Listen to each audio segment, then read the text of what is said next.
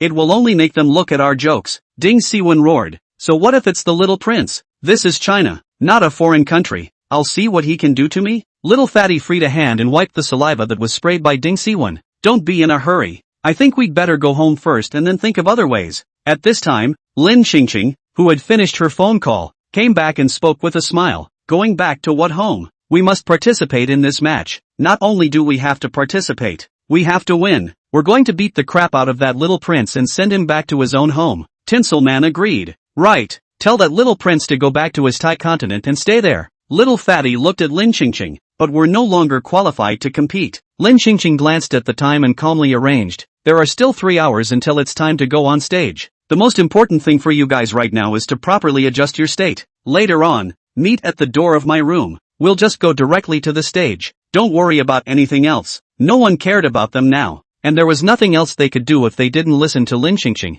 3 hours later, the sign on the playing field that originally belonged to the Jung City Battle Team had been replaced with the Cinnabar City Battle Team, and the opposite team, one of which was a curly-haired foreign boy, whistled mockingly at the Cinnabar City Battle Team. Just as the host was about to announce for everyone to take their seats, Lin Qingqing took the stage with her battle team. The host was baffled and just wanted security to chuck these heels down, when he heard the leader above him in his earpiece say, "Let the Jung City Warriors go." On the other hand, the battle team sign was also reswitched back to River City Battle Team. The live camera was populated with netizens. What's going on? Didn't you say the city team couldn't make it? Why are they suddenly on the field again? Why isn't Mrs. Lin here? I came to this live broadcast just to see Mrs. Lin. Yeah, where's the old lady? Who's the pretty girl in the center? I don't know her, but it's rare to see a girl play on the field, so I'm kind of curious if she'll be okay. Ding Siwon sat down on the seat belonging to their battle team and moved closer to Lin Qingqing, asking in a low voice, "Did you ask Grandma Lin for help?"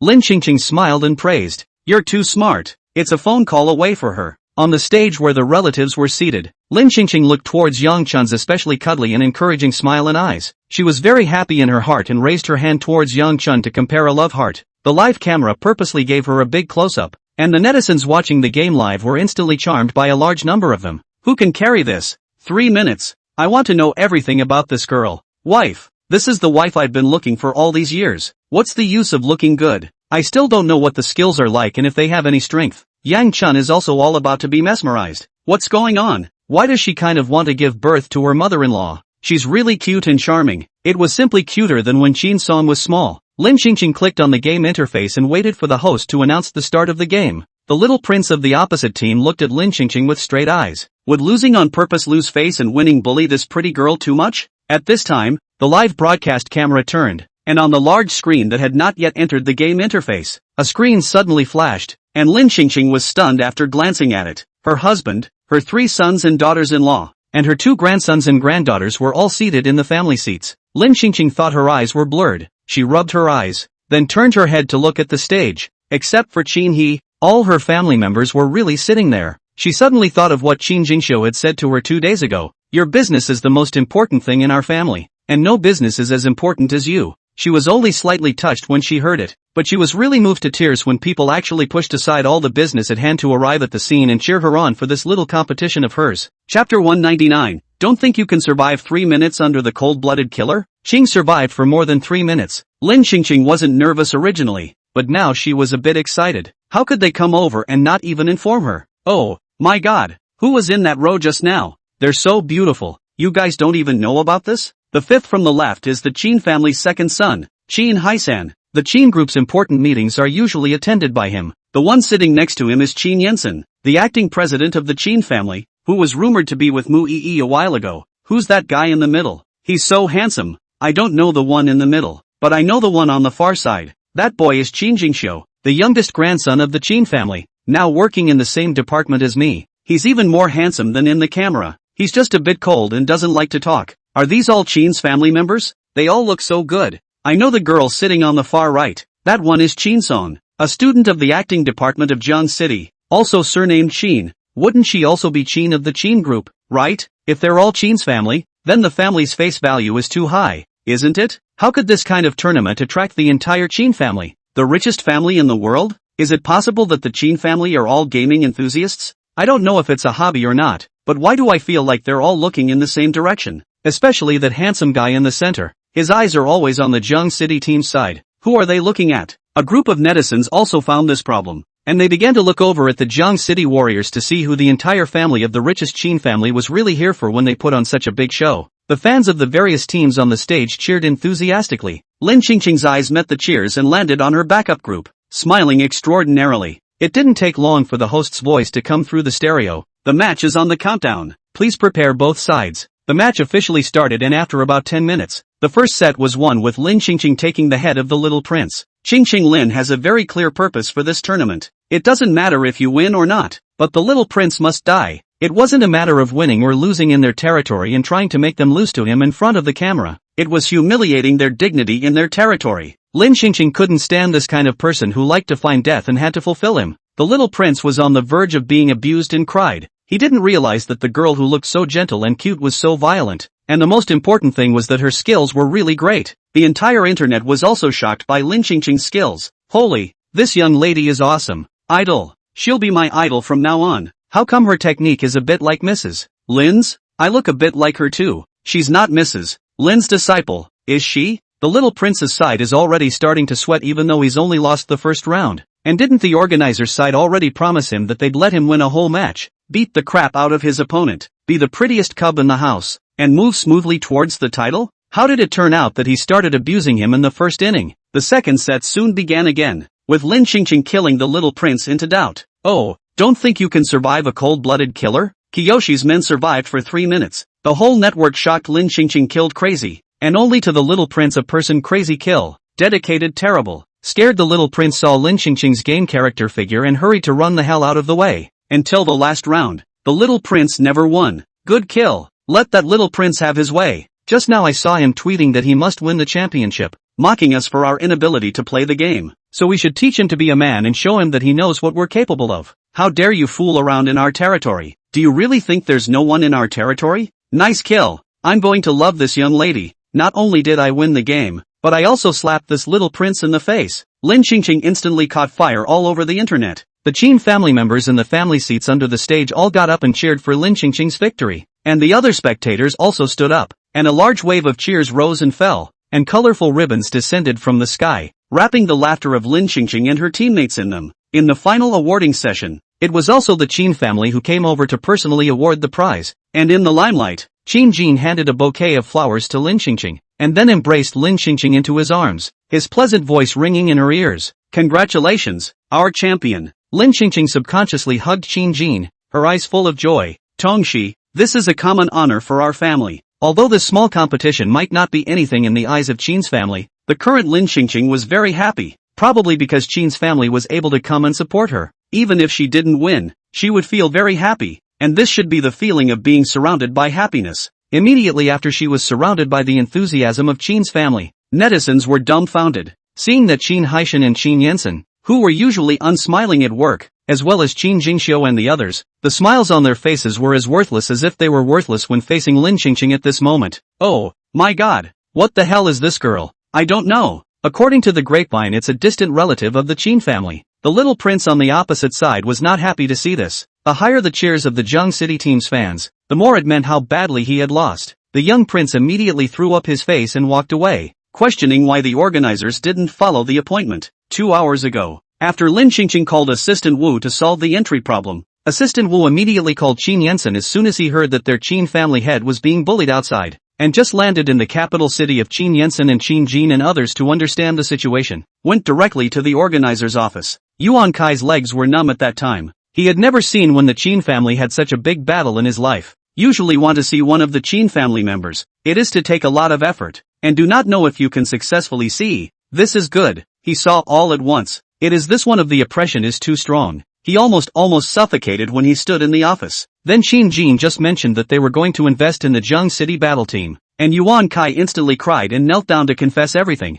Qin family members usually day to day. Such a big gesture just for the Zheng City warriors to come, indicating that Qin family members came to support the Zheng City warriors to cheer and cheer. If he doesn't tell the truth, will he still want to work in China? The little prince understood the truth of the matter from the mouth of the original Kai, and then froze. The Qin family that his parents have to give a few points of face to see. The little prince aggrieved Baba did not dare to squeak, and finally was scolded to go home. At the celebration banquet, Lin Qingqing was happy and drank a few more cups. When Qin Jin sent her back to the hotel, Lin Qingqing used the strength of her wine to pull Qin Jin. She sat on the edge of the bed, her cheeks tinted with a light blush. You guys are just too good to me. In the previous world, she is an orphan, no family, once graduated, busy working around to earn money, to solve the problem of food and clothing. Other people's youth has a family to support. There are happy laughter surrounded by, and wantonly grow, but her youth only rely on their own, all the way to stumble, all day long to face the endless rent and cannot earn the money, endless worries. Chapter 200. I've traveled from another world. Since crossing over, she felt the warmth and joy of her family. At first she just wanted to live the life of the richest man, but now she was becoming more and more reluctant to let go of this large family. But the nicer they were to her, the more guilty she felt inside. After all,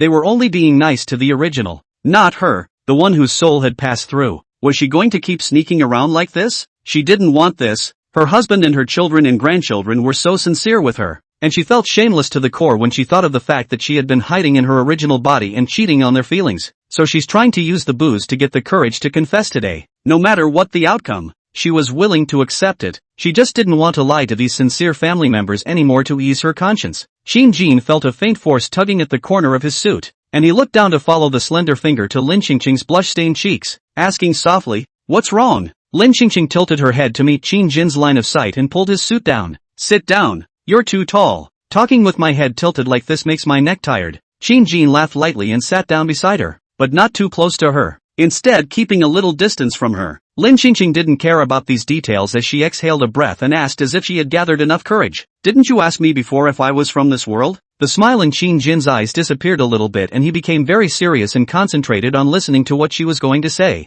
Lin Qingqing said truthfully, "I am indeed not a person in this world. I traveled from another world, only happened to have the same name as your lover. I'm also bound to a system that allows me to return to my youth as long as I charge a surprise value, which is why I've become what I am now." After saying that, Lin Qingqing felt a lot more relaxed in her heart. She said it herself, it is better than being publicly broken down by Qin Jin. After all, Qin Jin had already started to suspect her before, so the showdown is also considered to leave a decent margin for herself. After Qin Jin was stunned for a while, he raised his hand and gently rubbed into the top of Qingqing's head, and spoke gently, "The alcohol consumption is still so poor. Next time drink less." Lin Qingqing took Qin Jin's hand off and said with a straight face, "I didn't drink too much. You've had too much to drink and you're starting to talk nonsense, so lie down and rest." Lin Qingqing looked at Qin Jin who was getting up to leave. She was instantly confused. How did this turn out differently than she expected? The result she expected was that Qin Jin would torture her severely and use all kinds of means to get her out of old Mrs. Lin's body, or just let her leave the Qin family. But Qin Jin said in a relaxed tone that she was drunk. Lin Qingqing grabbed Qin Jin's wrist and tried her best to prove herself. "I'm not drunk, believe me, I'm really not old Mrs. Lin or your wife." Qin Jin laughed. He turned back, bent his knees and squatted in front of Lin Qingqing, holding her hand, lifting his eyes to look at her, speaking with complex emotions. "You are you. You won't be anyone else. Trust me. I know you better than you know yourself." Saying that, he reached out and stroked Lin Qingqing's cheek, softly continuing, "You just can't remember some things. That's why you're not sure if you're yourself or not, right?" Lin Qingqing nodded, then shook her head, then nodded again, then shook her head again. After repeating this several times, Qin Jin smiled and spoke, "Won't you get dizzy shaking your head like this?" "Lin Qingqing, it's a bit, but I'm really not from your Qin family," Qin Jin said soothingly. "There's no rush. Wait until you slowly think about it." Lin Qingqing watched as Qin Jin fetched her a cup of warm water and placed it on the bedside, then carefully covered her with the quilt and turned to leave. Her head was a mess. How was Qin Jean more sure than her that she was the original? Maybe some of the hobbies and behaviors in life are similar to Mrs. Lin's? This is something she has noticed herself, and many times when she encounters a familiar scene, she gets the feeling that it actually happened, but she really did cross over. Her system was still in place. Lin Xingqing, in order to make sure that she was really crossing over and not the original body herself, closed her eyes and then kept harassing the system in her head, which tirelessly repeated, "I'm in." When the gaming competition ended, everyone in the Qin family started to go about their own business again, and within a few days Lin Xingqing even received a gift from Qin He, who was far away in the F continent, and roses that he had cultivated with his own hands. Although the petals are not as fresh and colorful as they were when they first bloomed after a bumpy ride, they are still pretty. Lin Xingqing hurriedly got the housekeeper to farm these flowers and take pictures to send to Qin He. Qin Song also brought back the photos he had taken at the birthday banquet earlier. "Grandma, I also had an oversized photo frame made. I'm going to hang it in the living room. What do you think?" Lin Xingqing looked at the large family on the photo, which should have been cheerful, but her heart felt more and more empty. "It's quite good. It's just a pity that Qin He isn't on it. It's all a piece of cake. I talked to my friend who's a photographer and told him to just pee up Kin." "Good idea." A month later, the first online hot search as the Qin family chip has made further breakthroughs, is expected to be completely developed in the first half of next year. The Qin family started the new year with great news as the stock market soared. Lin Xingqing watched the Qin family get on the right track, and she was genuinely happy for the Qin family. No plot control, no more being threatened by the original book's hero and heroine. Isn't that the life she wanted when she first crossed over? Moreover, she had confessed to Qin Jean, but he still didn't believe her, so she didn't even know what she should do. That night, the idle Lin Xingqing pried open that safe in the room. Since Qin Jean believed in her so much, she would have to see if she was the original or not. Something had to be found to either convince herself or Qin Jean. When the safe was open and she looked at the cabinet full of plain, unadorned gold and silver jewelry, she had tears streaming down the corners of her mouth. This is too Lin Xingqing. She has long wanted to do this. From the first day of crossing over she wanted to take a safe of gold and silver jewelry and run away, but the result has not been implemented until now. Could it be that old Mrs. Lin also had the same idea as her from early on?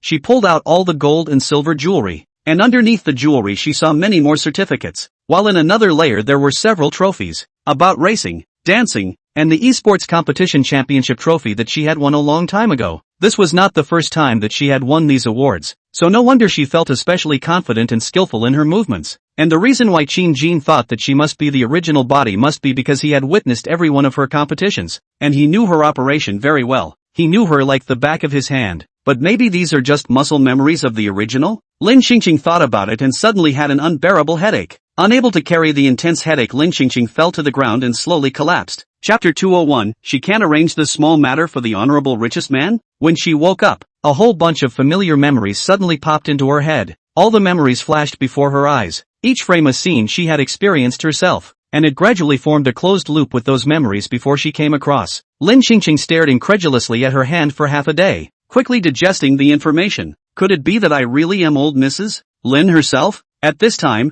the system also suddenly spoke out. "Host, I have investigated the results. The reason why you traveled across is because I pulled another young you in a parallel time and space into this world. That means I actually traveled to my future self and changed the fate of my own family by mistake?" System, that's right. Lin Xingqing was so happy she couldn't wait to run hundreds of laps around the old mansion. She no longer had to worry about her being a thief. These were her original lives, and the system had mishandled them, allowing her to go into the future to reverse her family's sad fate. The only regret is that the meeting and falling in love with her husband, Qin Jean, and the happy times with her children are all in her memory, but that's all true to her own experience. When she thought of all the little moments she had with Qin Jean and her children before, Lin Xingqing felt an unprecedented sense of happiness fill her originally empty heart. She's not going on a solo trip around the world. This time she's going on a family trip. The new year is approaching, a day of family reunion, but Qin He can't come back because he is in Fsu. Qin Hyuk has recently fallen in love with his life in F continent and is hell-bent on making it better and better there, so his schedule is tight.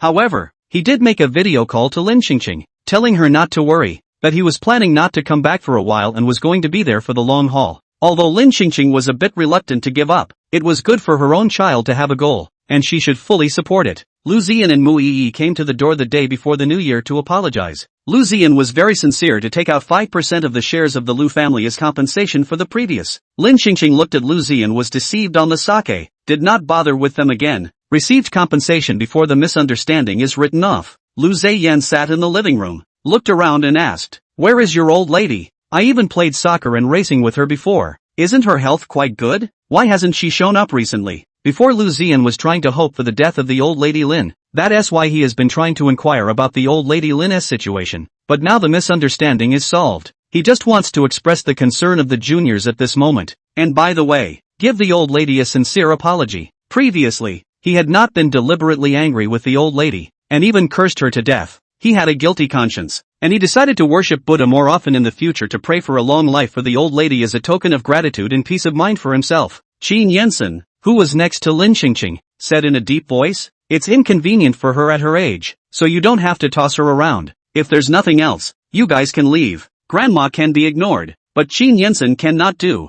Qin Yensen did not experience crossing over or experience a long two life. He only knows that the man and woman in front of him nearly caused their family brothers to turn against each other, treating their family as a little cute, as if they were playing. Even though it is a misunderstanding, Qin Yensen does not want to forgive these two stupid people, including himself. How could he be so stupid at that time and not marry Mu Yi? Thanks to his grandmother stopping him in time, he again realizes that there are better girls around him who deserve his attention too. It's just that there's something strange about this girl lately. He always seems to see her commuting to and from work in different limousines lately. Rumor has it all over the company that she recently hit on another boss. It made Qin Yensen a bit unable to eat. In the end, she didn't hold back and sent a message to Chen Yi. "Are you going behind my back and have another boss?" Chen Yi, oh my god. Who the hell started this rumor to undermine our unbreakable superior-subordinate relationship? It's a terrible thing to do. My loyalty to you is clear as day. Going to and from work is Qin Yensen's time. How can she have time to split and find another boss? It's killing me.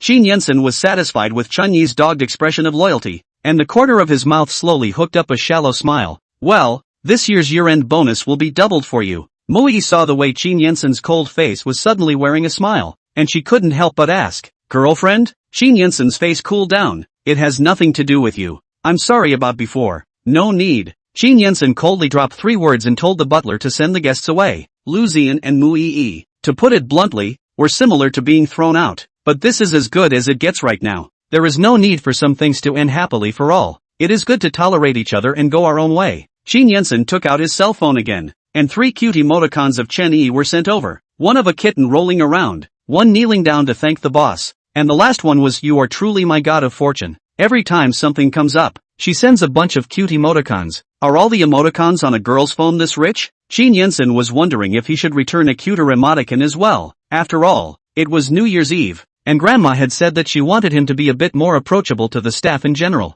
Qin Yensen was searching for emoticons. Secretary Li sent a resignation report. Qin Yensen clicked in to look at it, and he ended up sinking his eyebrows when he saw the 3 words Chen Yi. Recently, he and Chen Yi have cultivated a tacit understanding. So good girlfriend hitchhiker, if he left, what would he do? Let him change it again? Finding another good trouble, and not see as obedient and knowledgeable as Chen Yi. Qin Yensen didn't issue a love package anymore and instead walked directly outside the old mansion to make a phone call. "Why did you quit your job? Don't think the paycheck is good enough? We can talk about it." Chen Yi hid into the room and whispered, "It's not that the treatment isn't good enough. It's that I want to go abroad. My family applied for me to go to graduate school abroad a year ago, and I'm going to report after the new year." Qin Yensen let out a meaningful "Oh." "Which country?" "Country F." Qin Yensen was silent for a moment without saying anything. The little girl has her own great future. How can he stop? Can't let Chen Ziyi be a secretarial assistant for the rest of her life with him. After hanging up the phone, Qin Yensen hesitated for 2 seconds and agreed to Chen Yi's resignation application. Lin Qingqing looked at Qin Yensen,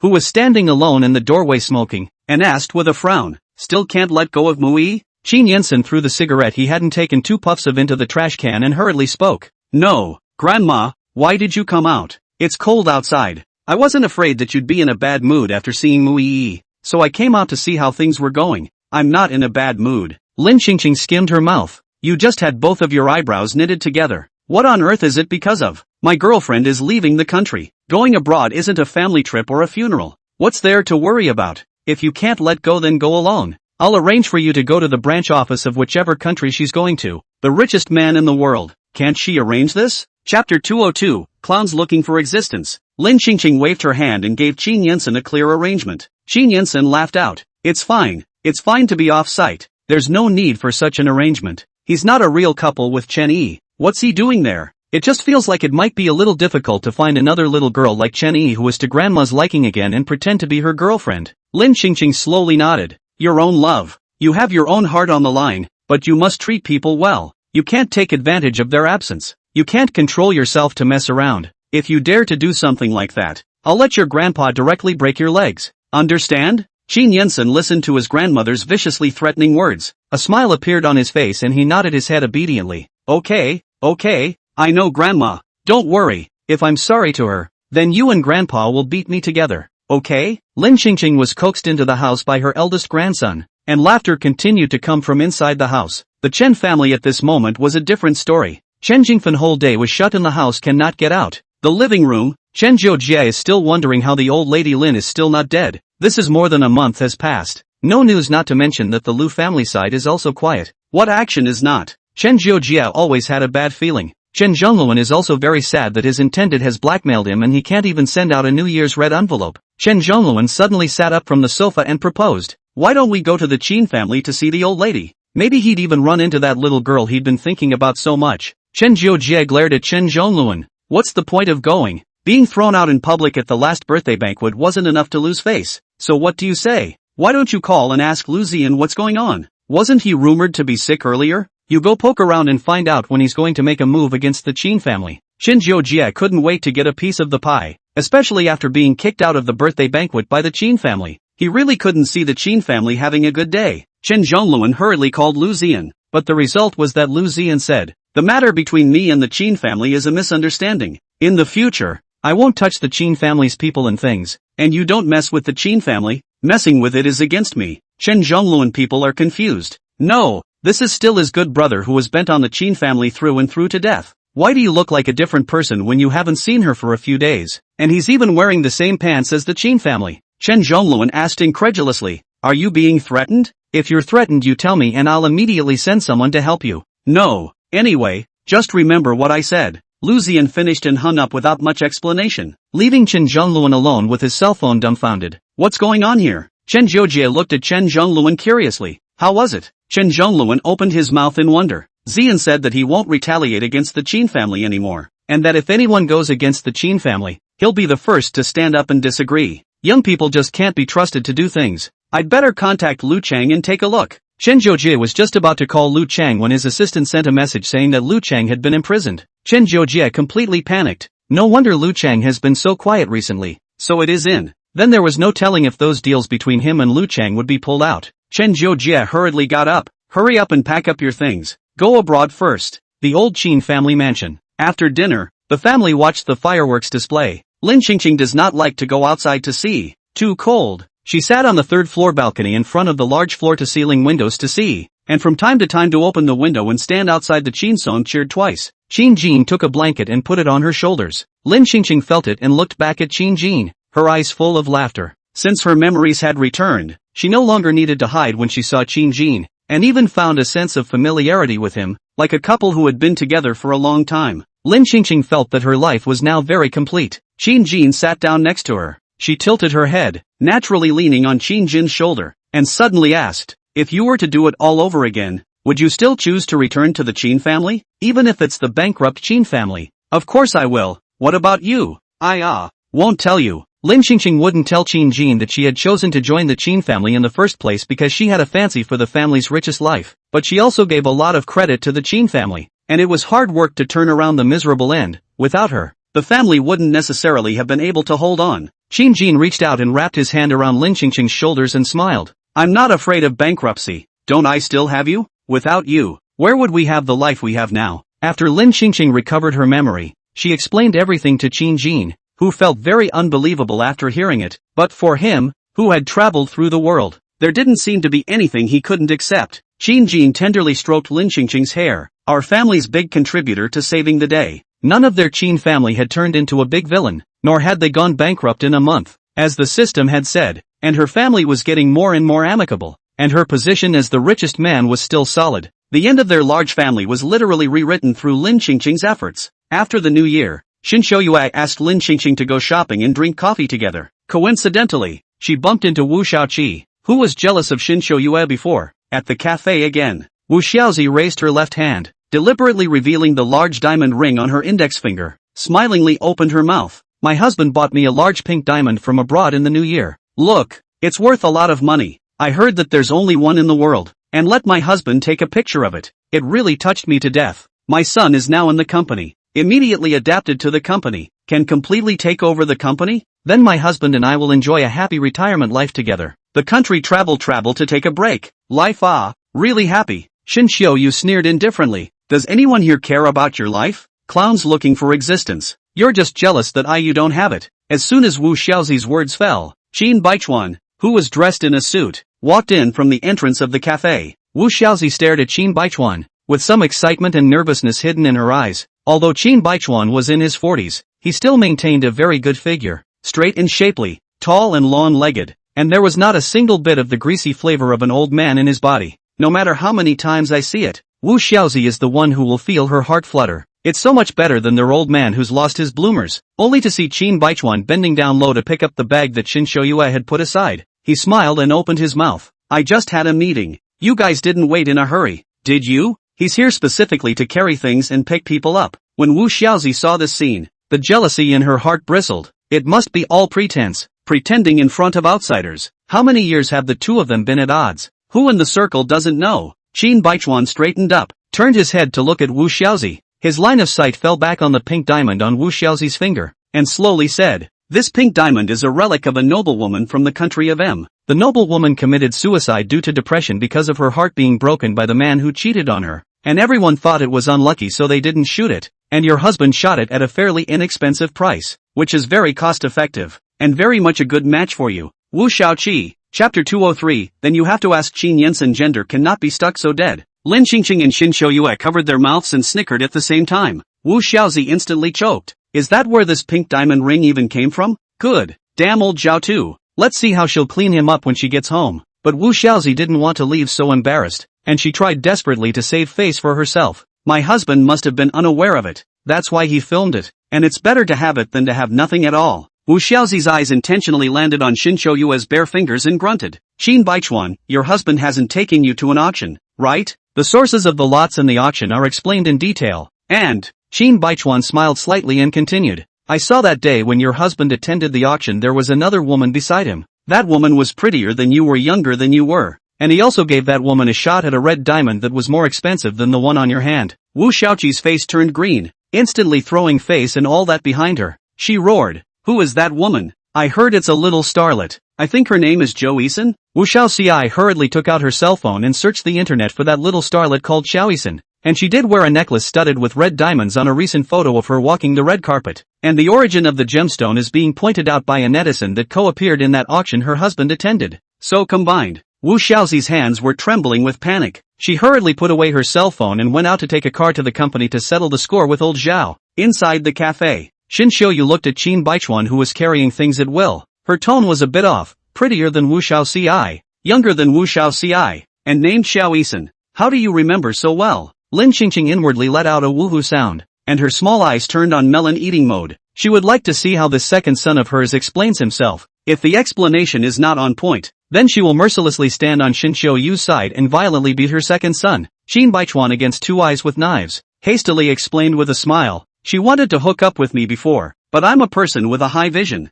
except for my wife who can't see. As for saying that she's pretty and young, that's intentionally to stimulate Wu Xiaoxi. Isn't it to relieve my wife of her hatred? Who let her find my wife trouble? Shin Xiaoyue forced a smile at the corner of her mouth. Qin Baichuan smilingly looked at these handbags in his hand and expressly said, Wife, do you see any reward for me being so forbidding? The corners of Lin Qingqing's mouth followed suit. Then she coughed lightly and said, Then you guys keep shopping. I'm tired and can't shop anymore. I'll take the car home first. Lin Qingqing had just stepped out of the cafe's doorway when she saw Qin Jin's car just arriving at the curb. She got in and spoke with some surprise. Why did you come over? Qin Jin turned his head, looked at Lin Qingqing and said with a smile, It just so happens that I just finished working. I came over when I saw that it was not too late. Is there anything else missing? I'll accompany you to buy it together. There's nothing missing, but if you have time, then we'll go to the movies together. Good. Qin Jin booked the movie tickets and drove into the traffic, suddenly opened his mouth. I went to the company today to make arrangements. I intend to wait for the results of the chip's research to come out. Then I'll hand the company over to them to manage it. Who do you think would be more appropriate to hand it over to? In their last life they were in a hurry, always struggling for their careers. So many places they wanted to go together ended up being delayed due to various things, and since he could do it all over again, he wanted to leave all of this at home to his children, and he was going to take Lin Xingqing to enjoy the world to the fullest. Lin Xingqing thought about it and finally said a name. Qin Jin nodded in agreement. Qin's group secretary's office. Secretary Li called for Chen Yi and spoke smilingly. Quit your job and ready to go be a full-time mansion wife? That's great. Envious. I wish I had your life. Chen Yi thought to himself. Then he had to ask Qin Yinsen gender if he could not be stuck so dead. But none of that mattered to her anymore, because she was about to be free of the capitalists' control and enjoy a whole new level of freedom. Honestly, it's still fun to come out and make a fool of yourself for a while. Around the colleagues, in addition to love behind the back of some small gossip, others are still quite good. Especially Secretary Li on her newcomer is also extra care. And Qin Yansen's ex-girlfriend, not the one called Mu Yi, is another. Looks better than Mu Yi, also good-looking girls. She is also very good. It is a pity that there is no contact information. If there is a chance to be a sister would be good. Chen Yi smiled and spoke. No, I went abroad for graduate school. It has nothing to do with him. Secretary Li smiled. Following Little Qin is different. Little Qin sends you to further your education, so that you can come back and have a decent status to get married, right? I understand. In the future when you become the boss's wife, don't forget to give me a raise. Oh, no, my family drove me there. Where did Secretary Li believe it? After all, this cheap outfit that Chun Yi wears every day doesn't look like he can go abroad for graduate school at all. He gently patted Chun Yi's shoulder and spoke with a smile. I understand. Don't worry, I definitely won't tell anyone. I have the tightest mouth. Chen Ji opinion situation also no longer too much explanation. Anyway, she will soon leave. They love to think what they want to think. Before she left the house, in order to thank Secretary Li for taking care of her during this period of time, she placed the bag in her hand on Secretary Li's desk. This is the tea given by my friend. I usually don't drink much of these things. I see that you always drink them, so this one is a gift for you. Otherwise it would be a waste for me to keep it. Secretary Li can be too familiar with this set of words. The New Year's Eve to send gifts. Many of these sayings to cover up bribery. Secretary Li thought to himself that a little girl's piece of goodwill. He did not refuse, but when Chen Yi left, he looked up on the internet and realized that the box of tea was worth 5 figures. It's so good to follow Mr. Ba, shaking his head and casually striking out for 5 figures. He wants to be Mr. Ba's boyfriend. Chen Yi came out from Secretary Li's office and looked at the president's office. She was just about to go in when Qin Yansen walked out from inside. Qin Yansen asked expressionlessly, have the jobs been handed over? Chen Yi nodded. Aha. When Qin Yansen saw her following him, he abruptly stopped in his tracks and turned to look at Chen Yi, raising an eyebrow and asking, anything else? Can you meet me in the parking lot after work today? I have something for you. After Chen Yi left, Secretary Li went to the pantry to make a cup of tea to drink. Carrying the cup of tea back to the office, he was filled with a satisfied expression. Not bad for a 5-figure tea. It's so good.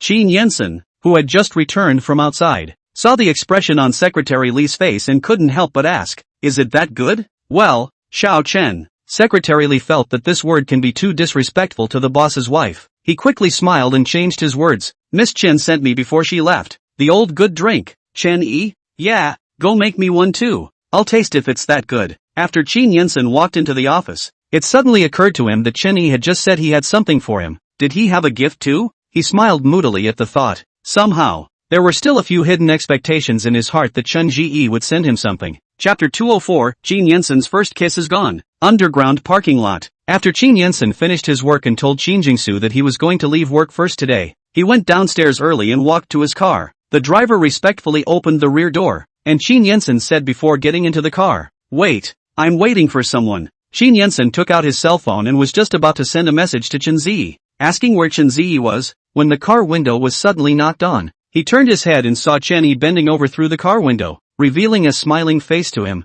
and the corners of his mouth involuntarily hooked up. The car window slowly came down. Qin Yansen's thin lips moved slightly, just about to open his mouth to speak. The next second, Chen Yi's face suddenly came over. Caught off guard, Qin Yansen felt a touch of softness on his mouth. The distance between them was suddenly closed, the scent of the woman's hair spreading in his direction with the movement. It smelled good, a light floral scent he couldn't quite put his finger on. His head went blank for a second as he looked at Chen Yi, who was close by. Chen Yi's head was also in a blank state at this time. How did she end up kissing Qin Yansen? It was her first kiss. Damn, who the hell just pushed her ass? The driver doesn't talk. The driver closes his eyes. The driver plays dead. 3 seconds later, Chen Yi reacted and hurriedly straightened up. her cheeks bursting red. At this time came a woman behind the sincere voice of apology. I'm sorry, little girl, are you okay? I just did not pay attention to the car door outside someone. I'm really sorry how are you? Did not hit where it? Does it hurt? It turned out that the car behind them did not pay attention to the people standing outside the car, directly opened the door and pushed Chen Yi, which led to the two people suddenly collided together. It was just too coincidental and awkward of a collision. The two of them,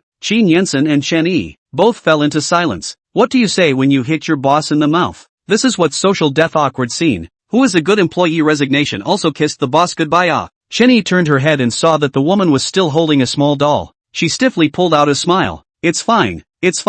In order to prevent such things from happening twice, Chen Yi was prepared to get on the bus and communicate this time. Qin Yensen looked at Chen Yi carrying a few bags in his hand. He said calmly after he came back to his senses, I thought that was the leaving gift you sent me just now. Chen Yi is not as calm as Qin Yensen. Her face is getting redder and redder. You stop. I didn't do it on purpose just now. It's not like you don't know. Leave me some face. This is my first kiss. The more Chen Yi said, the smaller his voice became, hating the feeling of drilling into the bottom of the car. As Chen Yi's words fell, a thin layer of light red color gradually died behind Qin Yensen's ears. Qin Yensen coughed lightly and changed the topic. What do you want from me? Nothing much. This is back to you. Chen Yi placed the bag in his hand in front of Qin Yensen. I took it before because I thought you were going to take me home for some important occasion, but now that I've quit my job, you're probably going to have to choose another girlfriend, so you can give these things to your next girlfriend. The smile on Qin Yensen's face instantly froze. He thought Chen Yi was going to give him some kind of gift, but it turned out that he was returning something to him to draw a line with him. In other words, Secretary Li had a leaving gift, and he was surprised that he didn't. After a moment, he looked at the things and his tone was light. Keep it. Your next girlfriend won't always be the same size. This was a problem that Chen Yi hadn't considered. So do I need to pay you for these things? Her best friend said that the capitalists in the workplace are all very dark, and may blackmail her at any time. So every account she has to calculate clearly. Accompanied by the king is like accompanying a tiger. Get it wrong. Lose all your money. The most painful thing in life is not to lose both your life and your money, but to be alive, but to watch your money leave you. This can be more painful than having your whole family executed. Qin Yensen looked at her cautious appearance and laughed out, teasing, no, why don't I give you a note? That's for the best. Immediately after that, Qin Yensen saw Chen Yi really took out a pen and paper from his bag and gave it to him. Just sign it. I've written everything on it, and if you don't feel confident, you can also call the company's team of lawyers to come over and take a look. Qin Yensen took the paper and pen and was stunned as he looked at the involuntarily gift and the names of these brands clearly written on it. Does he look that much like a stingy and cheapskate boss? Qin Yensen picked up a pen and dryly signed his big name on the paper. No, this is not so much of a thing. Chen Yi put away his proposed proof and smiled reassuringly. Of course I know that Boss Qin is not such a person, but it's my personal habit to harm others and prevent them from doing so. It's a good habit. Chen Yi laughed and carried his things away. Then we'll see each other again sometime in the future. Bye-bye Boss Qin. Qin Yensen watched Chen Yi's dashing departure from the car window, and he suddenly spoke. Wait. Chen Yi stopped his steps, turned to meet Qin Yensen's line of sight, cocked his head a bit, and asked suspiciously, is there anything else, Boss Qin? Qin Yensen hooked up his lips. I wish you good luck in your graduate studies, and you can also call me for help when you encounter difficulties abroad in the future. After all, you are still my nominal girlfriend now, representing the image of our Qin family. Qin Yensen finished speaking and told the driver to drive away. Chen Yi looked at the shadow of the car that was getting farther and farther away, somewhat unresponsive. She's going overseas soon and can't continue to play Qin Yensen's girlfriend, so why doesn't he act for someone else? In response, she even sent a special message to Qin Yensen, asking him what he meant. Qin Yensen's reply was, it's not easy to find a girl like you who doesn't crave material things, and if you're abroad, we'll be able to cooperate better. As long as you video me in front of my family once in a while, you can effectively avoid intimate contact. Chen Yi looked at the last 4 words in the message, and her mind suddenly floated back to the incident of the collision kiss just now. She hurriedly sat in the car and covered her face with her hands.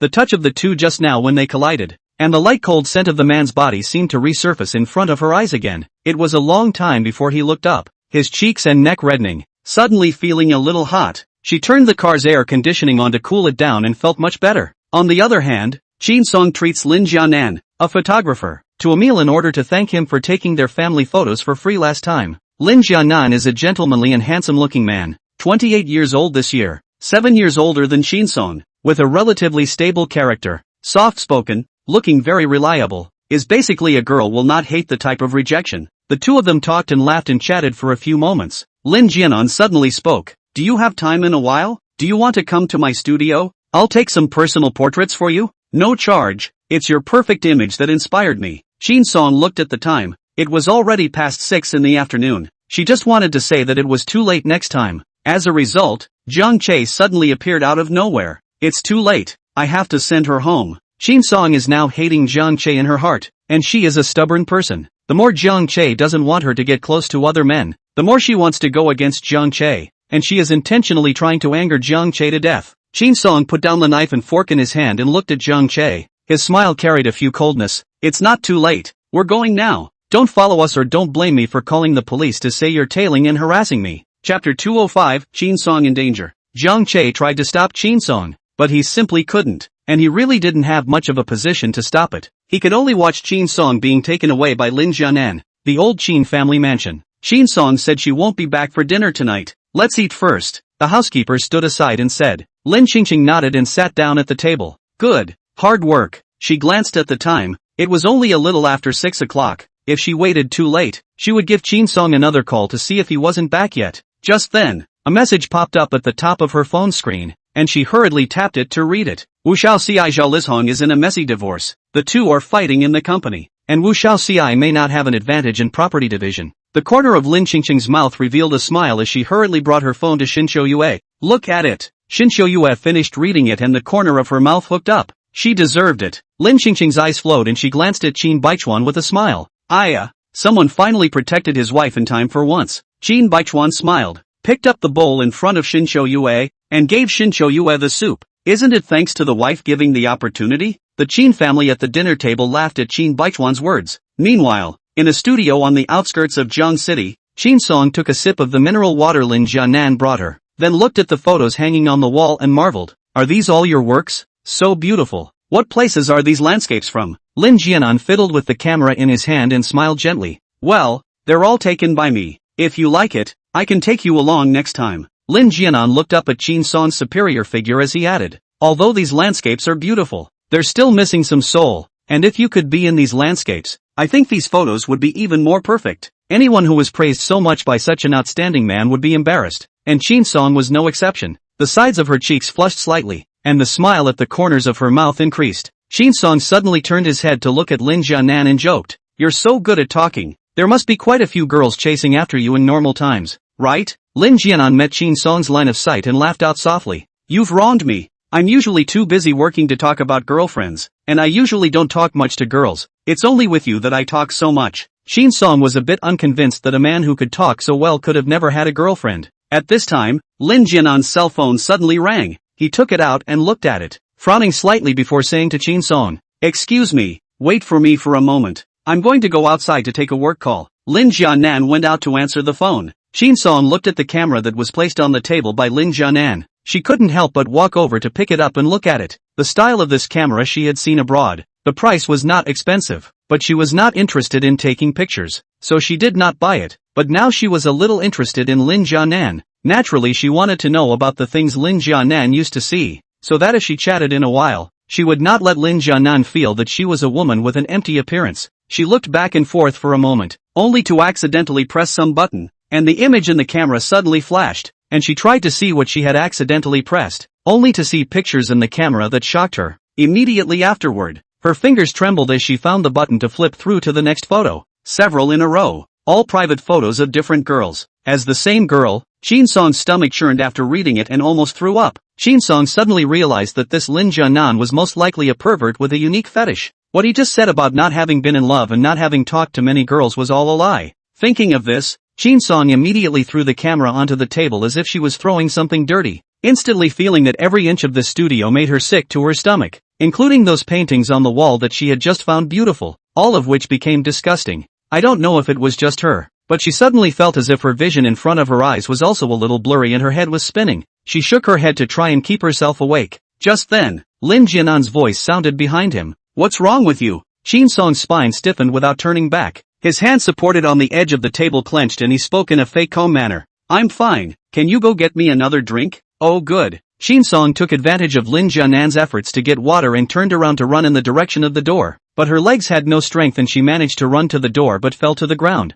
There must be something wrong with the water she just drank. Chin Song looked back to see that Lin Jianan hadn't come out yet, and with great difficulty she braced herself, wanting to hurry up and leave this Thai place. At the same time she pulled open the zipper of her bag. Her hand that couldn't make any strength trembled, and felt for her cell phone in the bag. Just as she touched her cell phone, footsteps suddenly came from behind her, especially noticeable in the quiet workroom. One step in her direction. What are you doing? Lin Jianan's voice rang out, and Chin Song's body instantly froze. She sat on the ground and turned her head to look at Lin Jianan's face, still wearing a calm and gentle smile as she spoke breathlessly. I'm the Qin family's first lady. If you dare to hurt me, my family won't let you go. Lin Jianan walked step by step to Chin Song's feet, squatted down his body to look at Chin Song's furious gnashing of teeth, but could not do anything about it. He smiled in a good mood and said, in the eyes of your family, I think your innocence should be more important, and I'm not doing anything, just taking a few pictures. You don't have to be afraid. I believe you won't tell your outsiders about this kind of thing either, right? Asterisk asterisk asterisk asterisk you ing pervert. Get thee away from me. Chin Song did her best to hold her body up and move back, then picked up her cell phone to call the police, but Lin Jianan was one step ahead of her and directly snatched her phone. As it happened, her cell phone suddenly rang. Lin Jianan glanced at the note displayed on the screen and smiled. Your grandmother called. It seems she's worried about you. Chin Song inwardly wanted immensely to snatch the cell phone back and ask her grandmother to hurry up and send someone to save her, but she couldn't do it. Her head was getting more and more disoriented and her vision was blurring even more, and she bit her lip to death in an effort to keep herself awake. If my grandma knows that something happened to me, she will definitely let someone get you killed. Chin Song stared viciously at the pervert, a layer of cold sweat oozing from his forehead. Lin Jianan's face didn't show the slightest bit of fear as he lightly grunted and hung up the phone, then tapped his fingertips on the screen a few times and sent a message out. He then looked up, a wicked smile curling the corners of his mouth. I told your grandmother for you. You'll be back late tonight. The cell phone was put away by Lin Jianan.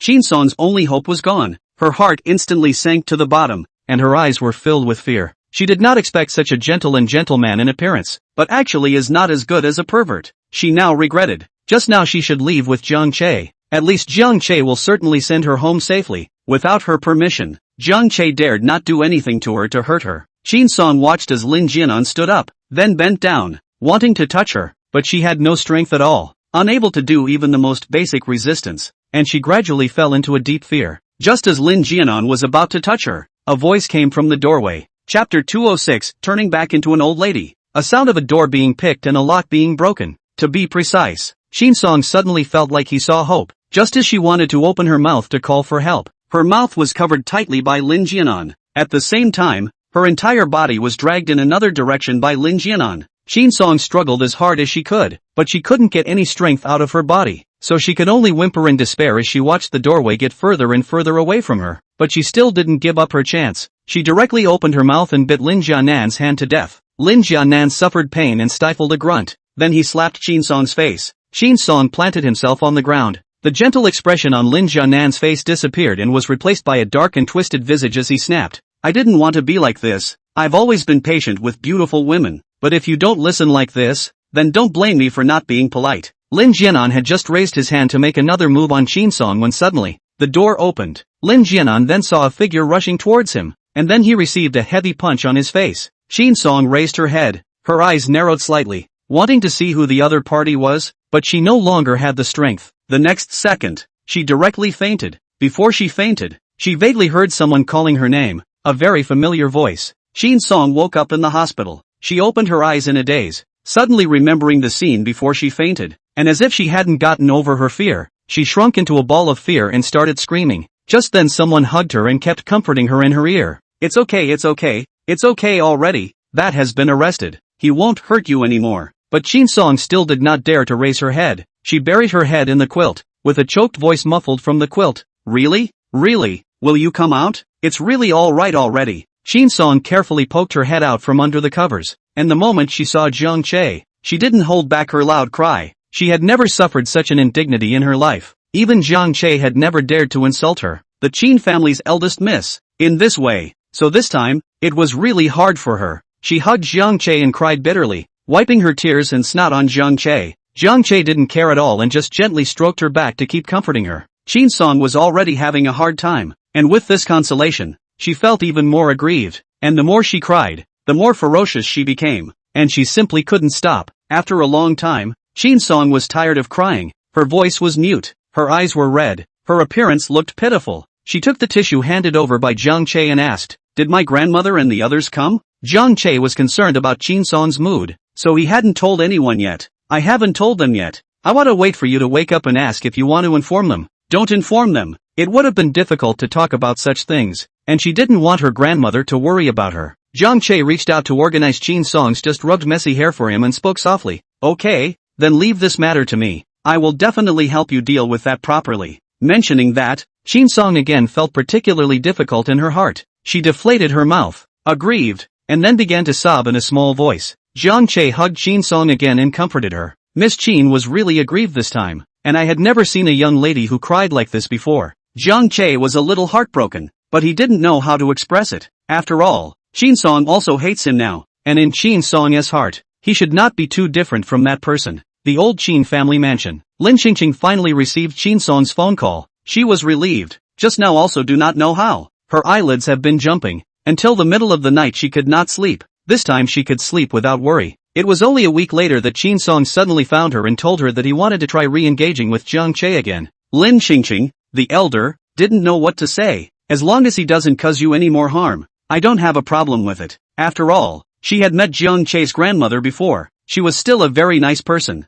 and she also liked Chin Song. If Chin Song was really with Jiang Che, marrying there would definitely not suffer, but only if Jiang Che no longer liked Mu Yi. What's more, the Jiang family is still cooperating with their family, and in the future, the chip implantation piece, and the Jiang family, which specializes in advanced medical instrument technology, still has a constant connection, so avoiding is definitely unavoidable. I guess the children and grandchildren will be blessed, but whoever tries to bully her family, then she definitely doesn't agree. Chin Song has been living in her own apartment for the past few days, lying in the house and doing nothing, and she has no appetite to eat, because as long as she recalls the thought, she is nauseated and unbearable. It was also Jiang Che who had been taking careful care of her for the past few days. Chin Song sat on the bed and looked at Jiang Che, who was sitting in front of her dresser and working with a notebook, and suddenly thought of a question. "How did you come over so promptly that day?" Jiang Che's line of sight still fell on the notebook, but very seriously opened his mouth. "After you and that man left, I sent a message to Lu Zian, who has a wide range of contacts, and I asked him to help inquire about how that man is. Then it was found out that the guy was flirting with several girls. I don't know exactly how, but I heard he was a scumbag." How could Jiang Che be relieved that Chin Song left with such a man? And it was nighttime. Going to that man's place? Surely he didn't have good intentions. He hurriedly drove to that studio, did not even have the patience to open the door, and directly took the tool to pick the lock. He was thinking on the road that in case Chin Song was really in danger, he would be able to save him in time. If Chin Song is not in danger, at best, he could make Chin Song think he was a psychopath who liked to pick the locks on other people's doors, and make Chin Song hate him a little bit more because of his rudeness. Originally, Chin Song also hated him. It does not matter if he hates him a little more, as long as he ensures Chin Song's safety. As for the other results, he accepts whatever. Chin Song nodded sullenly after hearing the reason. After Jiang Che finished the work at hand, he looked at Chin Song, who had always been sullen and not at all energetic lately, and proposed, "The weather outside is very nice today. Why don't I take you out for a walk?" "Don't want to go." Chin Song refused quickly. As soon as she leaves the house she feels like her unseemly aggravations are exposed for all to see, and those disgusting pictures come to her mind. Jiang Che coaxed in a gentle tone, "Then let's go to the balcony to get some air? A change of air will definitely make a difference in your mood, and it's better than staying in the house all the time." Chin Song was silent for a moment and finally reluctantly agreed. Okay, the old Chin family house. When Lin Qingqing heard that Chin Jin was coming back from abroad today, she purposely wore her prettiest dress and prepared to welcome him home. "What do you think of my outfit, little system?" The system that had already been tuned up by Lin Qingqing in a strange way. "The host is the most beautiful." Lin Qingqing smiled with satisfaction, looking at her youthful appearance and figure in the mirror. She felt as if she was dreaming. In the twinkling of an eye she was already experiencing a second life. It was really incredible. But just as Lin Qingqing's thoughts were wandering, she suddenly saw her in the mirror, which seemed to be changing a little bit. The black and lush hair is gradually turning gray, and the youthful and elastic face gradually has fine wrinkles. Chapter 207, Turning Back into an Old Lady. Lin Qingqing stood in front of the mirror for a long time in a daze. How did she turn back into an old lady? Am I dreaming? Lin Qingqing pinched her arm incredulously. "Ah, it hurts." Then she looked at the 80-year-old woman in the mirror and broke down on the verge of tears. "System, you hurry up and come out. What the hell is going on here? Haven't I already done the quest and can successfully return to my old age? Why have I turned back into an old lady again? The system did not respond. Lin Xingqing called out to the system a few more times, and it still didn't respond to her. She suddenly thought of something, and her heart was inexplicably disturbed. What if she can't change back? Is she going to die like this? Lin Xingqing, who had already accepted that she had turned back into a young woman, could not bear such a blow. Her beauty. She's still so young. She's only had a few months of a good life, and as a result, she's now back to being an old woman. Her beauty gone, her youth gone, and she'll never be happy again. No one wanted to grow old on their own, let alone Lin Xingqing, who had tasted the sweetness, could not accept such a reality. She also has a 24-year-old husband. Her husband looks as young as her grandchildren, while she is an old lady. Even if she herself didn't care, would Qin Jin dislike her? Thinking about a series of things, Lin Xingqing sat down on the floor with a bit of a breakdown, tears falling drop by drop. This crossing might as well not have been. She had just seen hope in her life when another blow was dealt to her. After a while, Lin Xingqing raised her hand and wiped her eyes, consoling herself that it wasn't a wasted crossing. At least she managed to change the fate of her large family. It's just that she can't control her own destiny. In the meantime, River City Airport. Qin Jin after the new year will rush out of the country to expedite the study of the chip. He now just want to hurry up, the things on hand are done, account for the good, and then end his wife with global travel. Live a happy life, no one disturbed. I just didn't expect to be surrounded by reporters just as I landed. I wonder who leaked his itinerary. Reporters have pursued the question. May I ask what breakthroughs you have made this trip abroad to research chips? What is your relationship with the Qin family? Why is your surname Qin and why do you look so much like the deceased master of the Qin family? Are you the bastard son of the old Qin family? Are you currently single? Nowadays, many girls on the internet call you Prof. Qin, a new era husband, handsome and golden with chip research knowledge and technology that ordinary people don't have. May I ask what are your criteria for choosing a spouse? Qin Jin frowned slightly. His face was a little less than pleasant, not just because the malicious speculation about his words upset him, but also because of which little cutie leaked his itinerary? Otherwise by this time he'd be almost home and hugging his darling wife. Qin Jin was too lazy to waste time, but still patiently answered the last question. Not single. The choice of spouse is my wife. Media reporters' eyes lit up when they heard about the big melon. You have a wife? What kind of a young lady is your wife? Isn't your wife young and beautiful? At the mention of Lin Xingqing, Qin Jin's brow, which had a few moments of impatience, revealed a hint of a smile as he nodded his head and said seriously, well, she's very young, very pretty, and very cute. Lin Xingqing sat on the edge of the bed, her phone screen pushed over hot news about Qin Jin. Tapping on it, she saw a clip of Qin Jin's interview. Qin Jin's low voice came from the cell phone.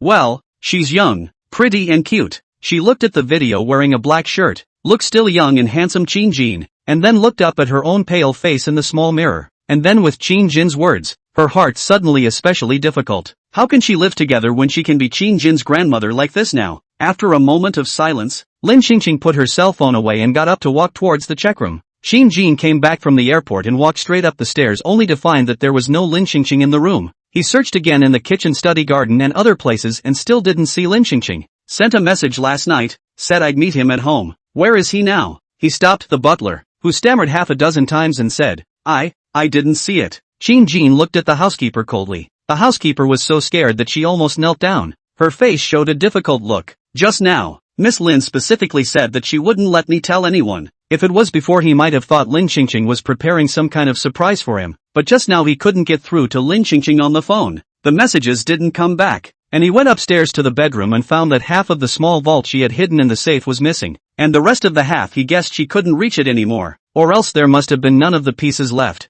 The clothes in the check room couldn't be seen as missing, as he usually had so many new clothes for her, but the ones she always wore were gone. With this coming down, Qin Jin would have lived his last life in vain if he couldn't guess that Lin Xingqing had run away from home. Qin Jin was patient. I won't tell her you said it. Housekeeper, she didn't say anything. I just saw her leave with 2 suitcases and told me not to tell anyone. The housekeeper didn't actually say that Miss Lin walked away disguised as an old lady, and the housekeeper didn't understand why Miss Lin did that, but she guessed that Miss Lin didn't want to be found, right? Qin Jin stroked his forehead, and really ran away from home. The key, he didn't seem to do anything wrong to her? Could it be that he flew overseas as soon as New Year's Eve, leaving her home alone and feeling lonely? But the whole time he was flying overseas, they were still video messaging regularly, and she didn't show any unhappiness. Qin Jin hurriedly called for someone. Lin Xingqing didn't go to the airport. It was too easy to be checked on airplane flights. She called a cab and didn't know where to go. and finally looked up on her phone a second-tier city that was more suitable for retirement. Chen City. Pensioning there and waiting to die would make her a little more comfortable, and she didn't want Qin Jin to see her now anyway.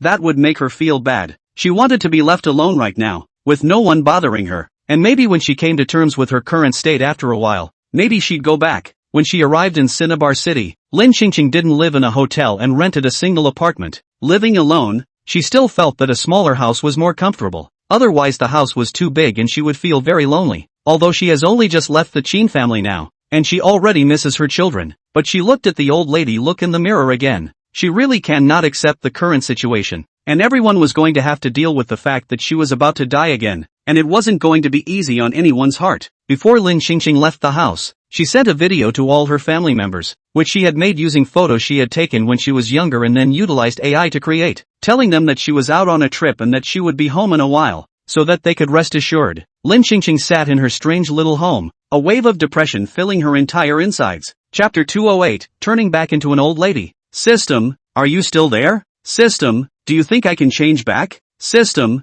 am I dying? Lin Qingqing was nestled alone on the sofa, her petite body shrinking into a tiny ball as she muttered to herself. She remembered waking up in the hospital when she crossed over, when her old woman's body had just broken off. So if she followed the current progression of returning to the old woman's mold, wouldn't she soon change back to her original state? Lin Qingqing's tears once again fell indisputably. Obviously she was young just a moment ago, and now she's an old woman and facing death, and she can't really do it at all without feeling bad or scared. Although she often hangs on the rotten life, the big deal is to die, but she cannot really die wow. Oh. As night fell, Lin Qingqing topped up her red and swollen eyes, but she couldn't sleep at all. She was so afraid that when she closed her eyes, she wouldn't be able to wake up again. Then the stomach grumbles and starts growling. Even if you die, you'll have to be a full dead man to do it. Lin Qing cleaned her face, then looked up and saw herself in the mirror. After a while, she took a towel and covered the mirror. As long as she couldn't see herself, her mood would not be so sad. But when she stepped out of the house and kept seeing car windows, seeing store windows and everything else that reflected a person's silhouette, she suddenly realized that it was really annoying and irritating how there were so many things in the world that reflected her likeness. At that moment, the middle-aged man standing behind her in the checkout line suddenly spoke to his 5-year-old. Stand still and don't move. Don't touch grandma. Lin Qingqing looked back. The man grabbed the child with his hand, afraid that the child would hurt her. An old woman who looked like she was having some difficulty walking. As an old woman, she might feel relieved that she was protected by respect, but as a Lin Qingqing who was a young person in the last second, this was a completely heavy blow. Lin Qingqing gathered her emotions and placed the meat and vegetables in her hands on the counter when another voice rang out.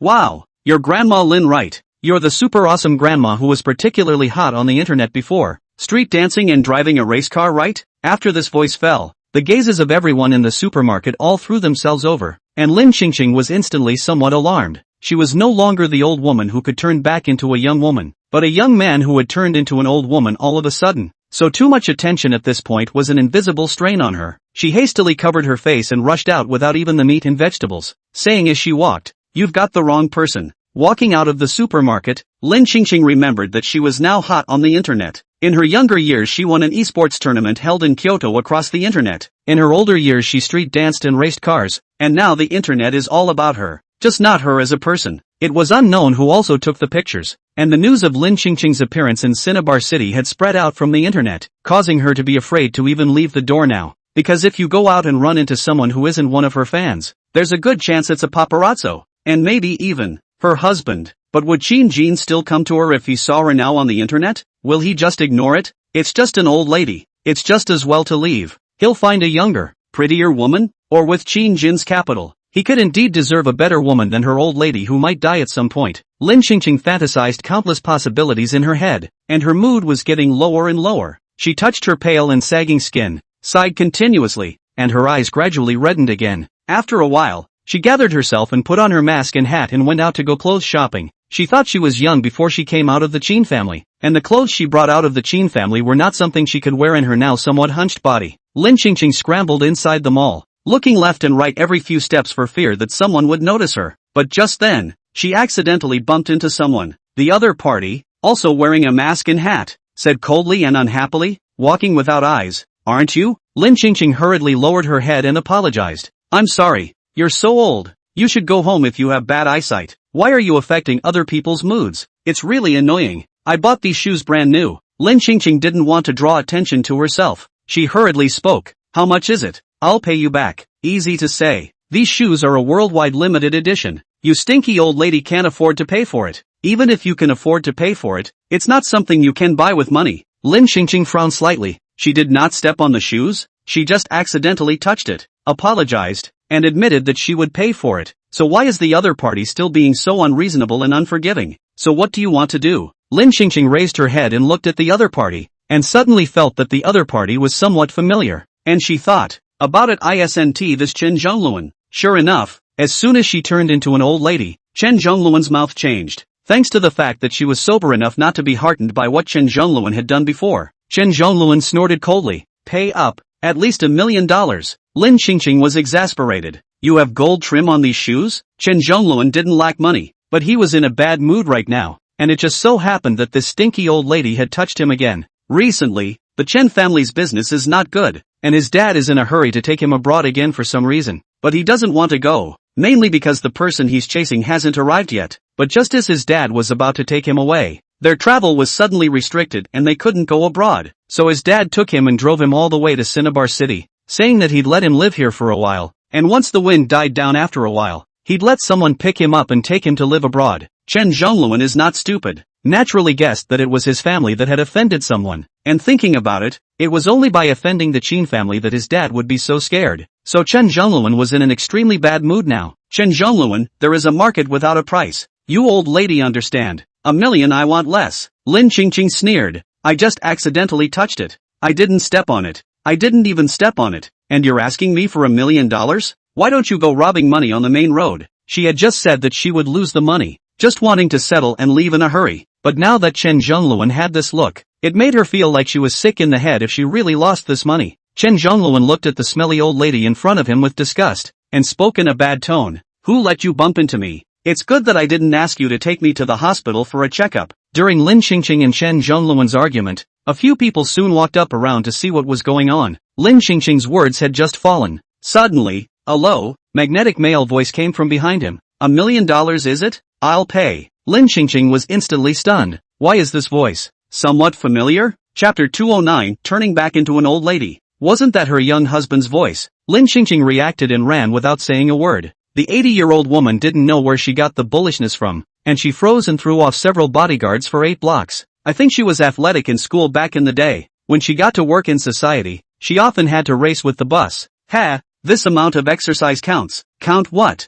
In the next second, Lin Qingqing directly dropped to the ground with trembling old legs. This geriatric body is affecting her play after all. It was really close. I almost let her husband find her. Lin Qingqing was sitting cross-legged on the ground to catch her breath, when suddenly she caught a glimpse of a pair of long legs standing beside her in her afterglow. She immediately raised her head and was dumbfounded when she saw the other person's face. How did Qin Jin find her? Lin Qingqing hurriedly blocked her face with her bag, got up and left. Running she couldn't run. She could only try to walk as fast as possible. Qin Jin stayed behind her, not stopping her or speaking. In the end, Lin Qingqing had no choice. She didn't dare to turn her head back and viciously threatened. You young man don't always follow me, or else I'll call the police. When she opened her mouth, her voice was all old man raspy, and compared to the young voice Qin Jin had just had, it was a constant reminder that she was an old man much older than Qin Jin. Thinking about this, Lin Qingqing became even more upset. As soon as Lin Qingqing's words fell, her wrist was pulled, and she was forced to stop but still didn't dare to turn around. Her heart was on the verge of jumping out of her chest with nervousness, so afraid that Qin Jin would recognize her, because she felt that she was really ugly now, and even if Qin Jin didn't dislike her, she couldn't get over that hurdle in her heart. Qin Jin looked at Lin Qingqing's white hair under the brim of her hat. His thin lips moved slightly and he finally spoke. Come home with me. The children are worried about you. Is it just the kids who are worried? He really did resent her. I don't know you. I'm not going home with you. You've got the wrong person. Lin Qingqing tried to shake off Qin Jin's hand, but Qin Jin wouldn't let go. I'll call someone if you don't let go. Call it. I'm not letting go of whatever you call in today. Since she was recognized, Lin Qingqing had nothing to disguise herself with. She put down her bag, took off her mask and hat, and turned her head to meet Qin Jin's line of sight. Qin Jin is still as young as before, a high-fashion black suit. Usually when not in class almost do not wear glasses, appearing his facial contours more hard young handsome, permeated with a reserved temperament. Look at her again, dressed in a flowery old lady costume, full of gray hair, wrinkles and age spots, her old back barely able to straighten. How can I go home and be fair with Qin Jin? The more Lin Xingqing thought about it, the more uncomfortable she became, and she ended up crying from her own anger. She slammed her bag hard on Qin Jin and choked with red eyes. Do you have to make me so embarrassed? Can't you just give me some life? Qin Jin didn't hide it all and let her vent. After a long time, Lin Xingqing completely ran out of strength and threw her bag on the ground, but her crying never stopped. Qin Jin raised his hand and wiped her tears while apologizing in a low voice. I'm sorry. Qin Jin had found his way over here after seeing the news on the internet, and he had made some mental preparations before coming over. Qin Jin continued, but I really don't feel comfortable with you being out there alone like this. An 80-year-old woman living alone out in the open is not something anyone can be comfortable with. Lin Xingqing sobbed a few times. Then you can't come directly to me, ah. You secretly follow me, ah. You directly so come to me. I don't want to lose face. Whoa. Qin Jin saw that Lin Xingqing was in a bad mood. He nodded his head and coaxed softly. Okay, next time I'll sneak in. This time it's all my fault. It's my bad. He then bent down to pick up the bag Lin Xingqing had thrown on the ground and fished out tissues from it to wipe Lin Xingqing's tears and then her nose. Lin Xingqing this time is completely don't want image. She is like this. She is not a beautiful girl anymore. Why does she still need image? Her image is lost from the moment she changed back to an old lady. When Lin Xingqing was tired of crying, plus she had just run for half a day, her body had long run out of energy. She lifted her numb legs and wanted to go home. Qin Jin suddenly turned around, bent down slightly, and carried her outside. She had no energy to struggle and really couldn't walk. As a result, Qin Jin just walked out of the mouth of the alley not a few steps. Next to the two passing girls whispered, look at that handsome man is too filial. Grandmother out shopping cannot walk. Grandson directly back grandmother walk. Such a good man is not much. Let's go to ask for a WeChat it. I think it's okay. Handsome and filial. What are you waiting for if you don't go for such a good man? Qingqing Lin. So solid. The aggravation between Lin Qingqing's eyebrows immediately surged up again once more. And with a sour nose, she buried her face in Qin Jin's back. Qin Jin felt the small sobs of the person on his back and looked at the two young girls who came over to him wanting to make contact, and calmly spoke. She's not my grandmother, she's my wife. Two girls' shocked face, reacted to quickly turn their heads and left. While walking, cannot help but talk, crazy, right?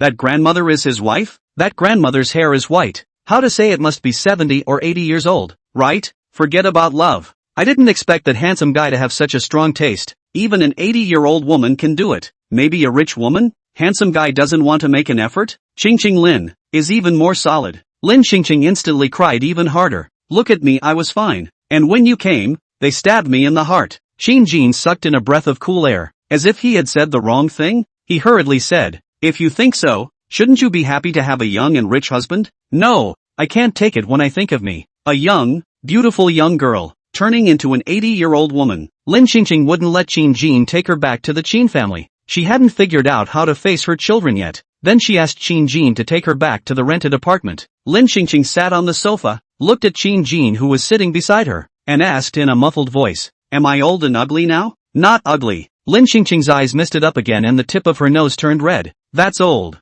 It was too sad. Even though it was the truth, she just couldn't listen to the truth right now. Even if Qin Jin lied and cheated her, she wouldn't be so sad. Everyone gets old one day, and I will too, but I'm older than you. What's more, Qin Jin is still so young. Lin Xingqing finished, lowered her eyelashes to hide the emotions under her eyes, and finally said what she had been thinking for the past few days. If you don't want to continue living with such a me, then let's separate first, so that both of us can live a little bit more comfortably. But a divorce is impossible. I don't want to make the children sad, and I probably won't be able to live for much longer. So you'll just wait a little longer. And if you wait for me to die it's the same as a divorce, so the kids won't be sad. Chapter 210, Turning Back into an Old Lady. Lin Xingqing's tone no longer held any hope. She was a dying person who didn't want to drag the living down with her. Qin Jin looked straight at Lin Xingqing, who had become old, and slowly spoke. Assuming that the current situation is that I become an old man and you're a young lass, would you give up on me? Lin Xingqing nodded without hesitation. Will.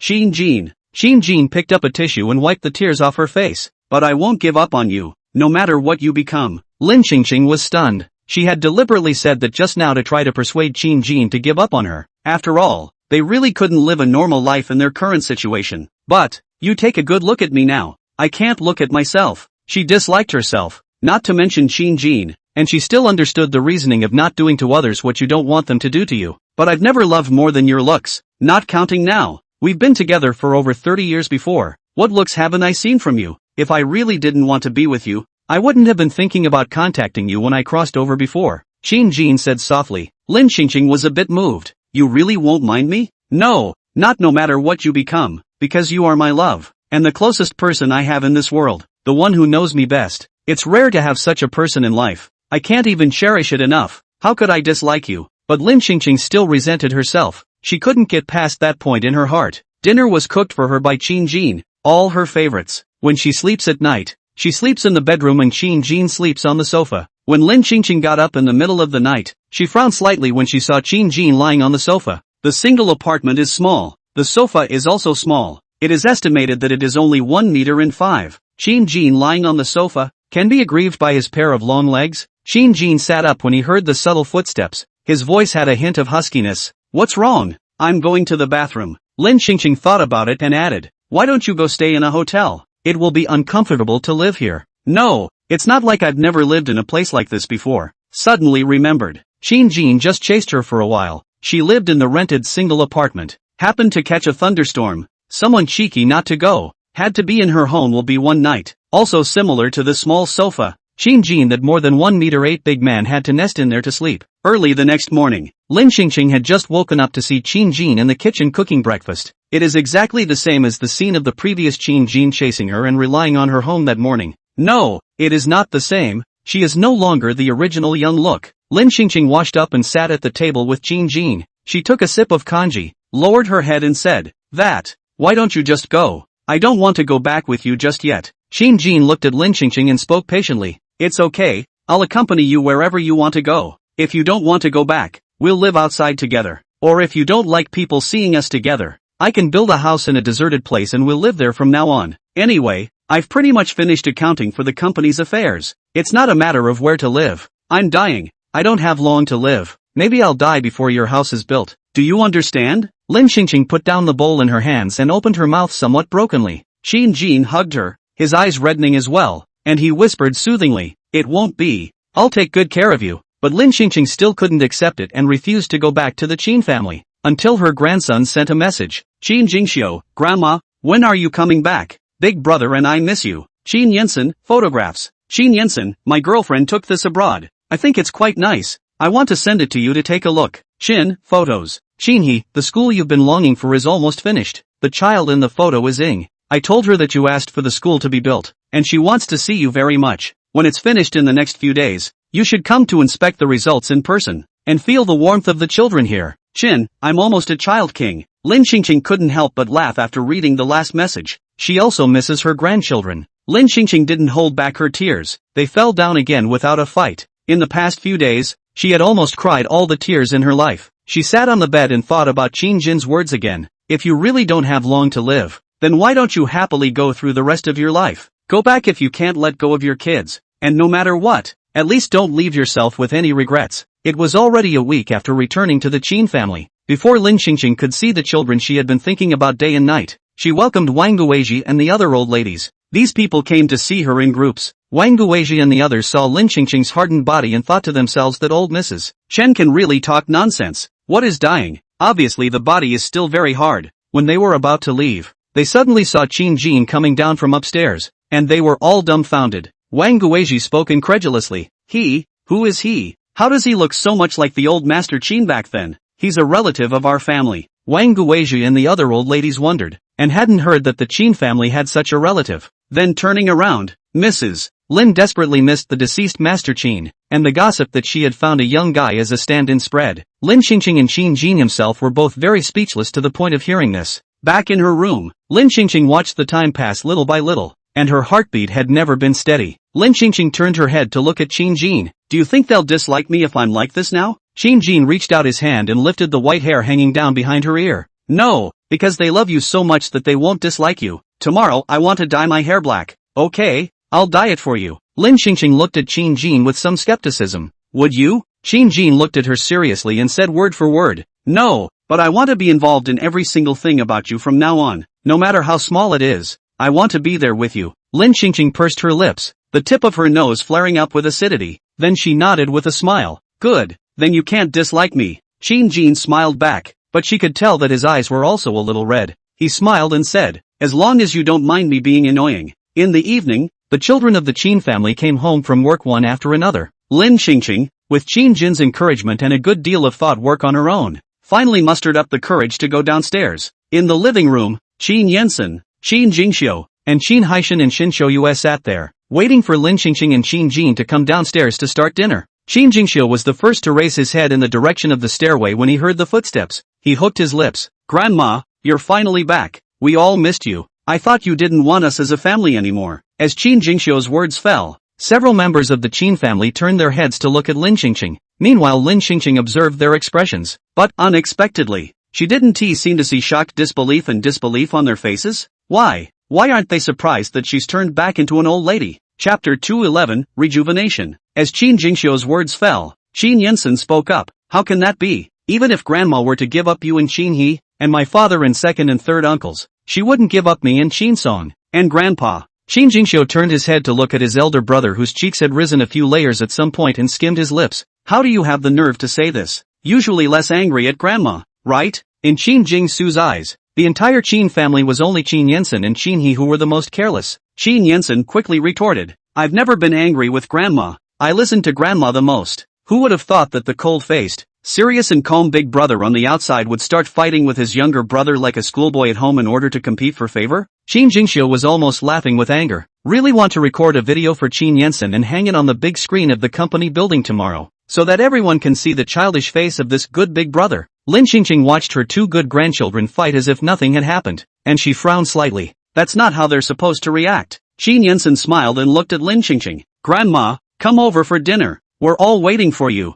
Why are you still standing there?" Lin Xingqing stepped down the last step, moving her somewhat heavy feet, and walked step by step towards Qin Yansen. When she finally walked up to Qin Yansen, she spoke with difficulty. "Aren't you surprised to see what I look like now?" Qin Yansen was confused for a moment. "Grandma, what are you talking about?" Lin Xingqing turned her head again to look at Qin Haishan, Xin Xiuyue, and finally landed her eyes on Qin Jingxiu. "Take a good look at me. Take a closer look." Qin Jingxiu carefully looked over Lin Xingqing's face. "You're still my grandmother. There's no problem. No, look at me now. I don't look the same as I used to. Can't you tell?" Growing old was a word that Lin Xingqing couldn't say no matter what, because this word had now become a scar for her, and it would hurt her heart to say it. Qin Haishan, who was on the side, suddenly flashed a witty essence in his eyes, smiled and touched Xin Xiuyue, who was sitting beside him, with his arm. "I know, Mom is wearing makeup today. Here comes the test of our eyesight. I don't understand women's cosmetics. You, come and take a good look at what Mom is wearing today. What's different from usual?" Qingqing Lin. Finally Lin Xingqing spoke helplessly. "I've gotten older. Don't you guys realize? I'm getting old." Qin Yansen put down the tablet in his hand and looked at Lin Xingqing in disbelief. Old?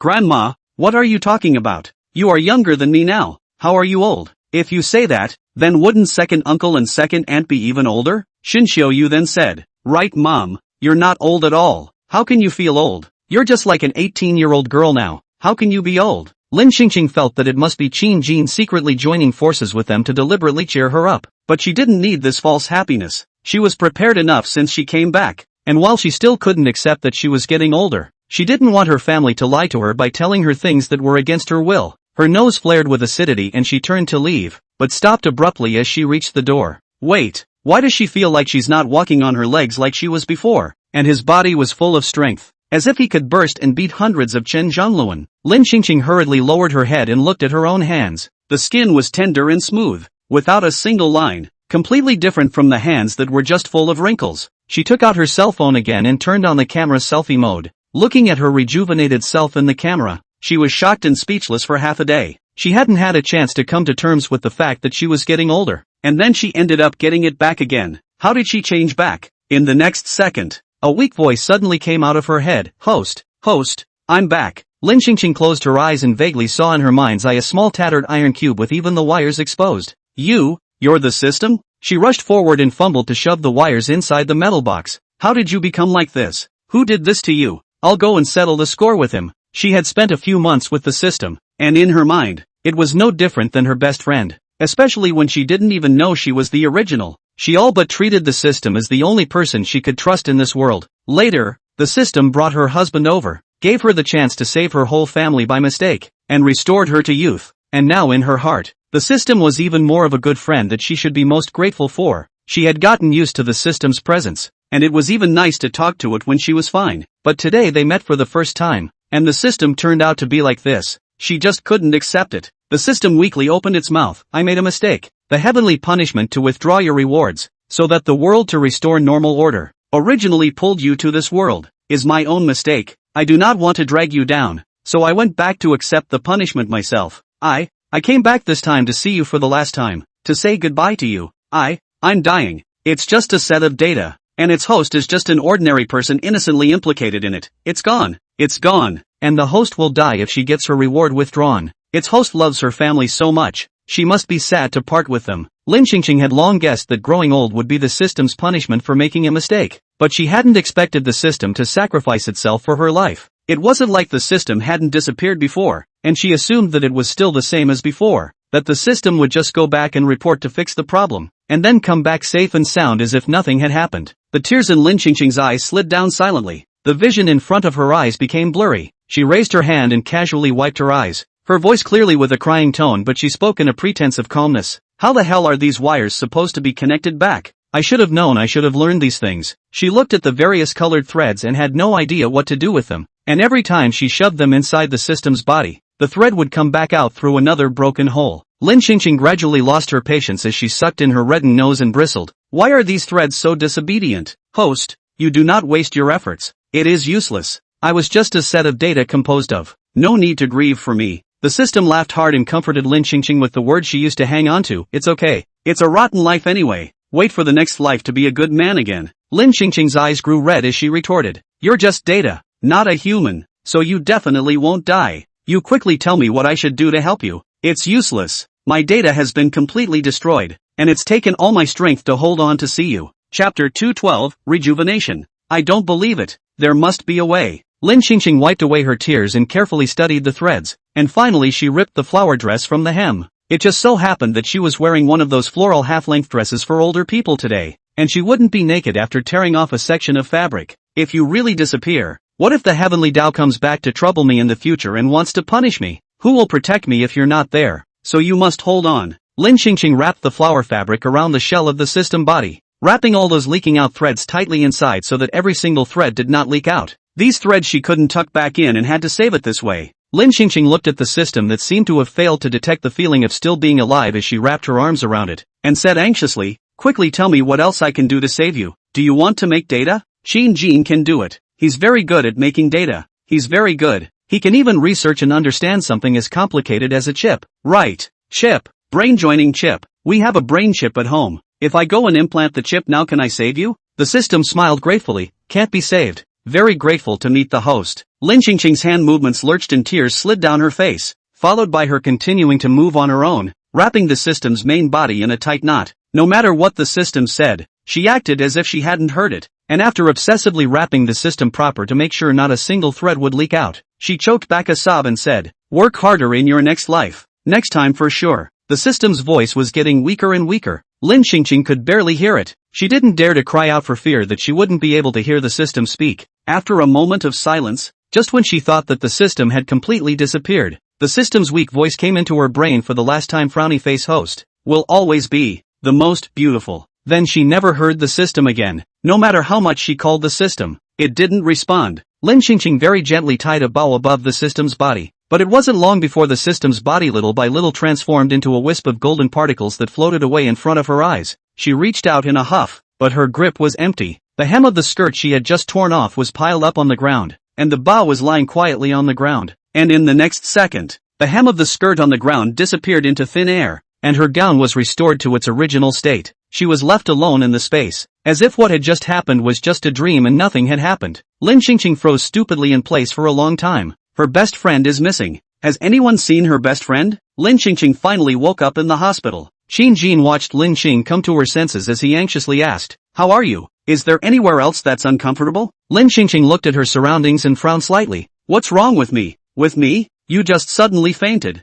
And the doctor said it's probably a matter of not getting enough rest lately. She had been eating and sleeping badly before because of her transformation back into an old lady. Plus, Lin Qingqing frowned. Plus what was it? What made her think of it? She can't seem to remember anything important? Lin Qingqing rubbed her head. Help me think. Is there anything else I've been up to lately? Recently? Xin Jin thought carefully. You're becoming young again. Yeah, really? Lin Xingqing was so excited that she almost bounced out of the hospital bed. Qin Jin looked at her rejuvenated appearance. The corner of his mouth hooked up, and he went out to find the nurse to borrow a small mirror over. Lin Xingqing looked at her familiar young appearance in the mirror, and a smile reared up on her face. Qin Jin watched, and the smile at the corner of his mouth never stopped. He hadn't seen such a heartfelt happy Lin Xingqing for days. I've really gotten younger. Really? It's not a dream, is it? Lin Xingqing said, habitually reaching out to pinch Qin Jin's face. Qin Jin's handsome face was torn and deformed, but didn't say a word, allowing Lin Xingqing to poison him. After a while, Lin Xingqing happily let go of her hand and said excitedly, it's not a dream, it's not a dream. I've really gotten younger. Qin Jin rubbed his face, which was almost wooden. You can't even feel the pain. How do you know it's not a dream? Lin Xingqing tilted her small face and spoke with certainty. Because I felt the temperature of your skin.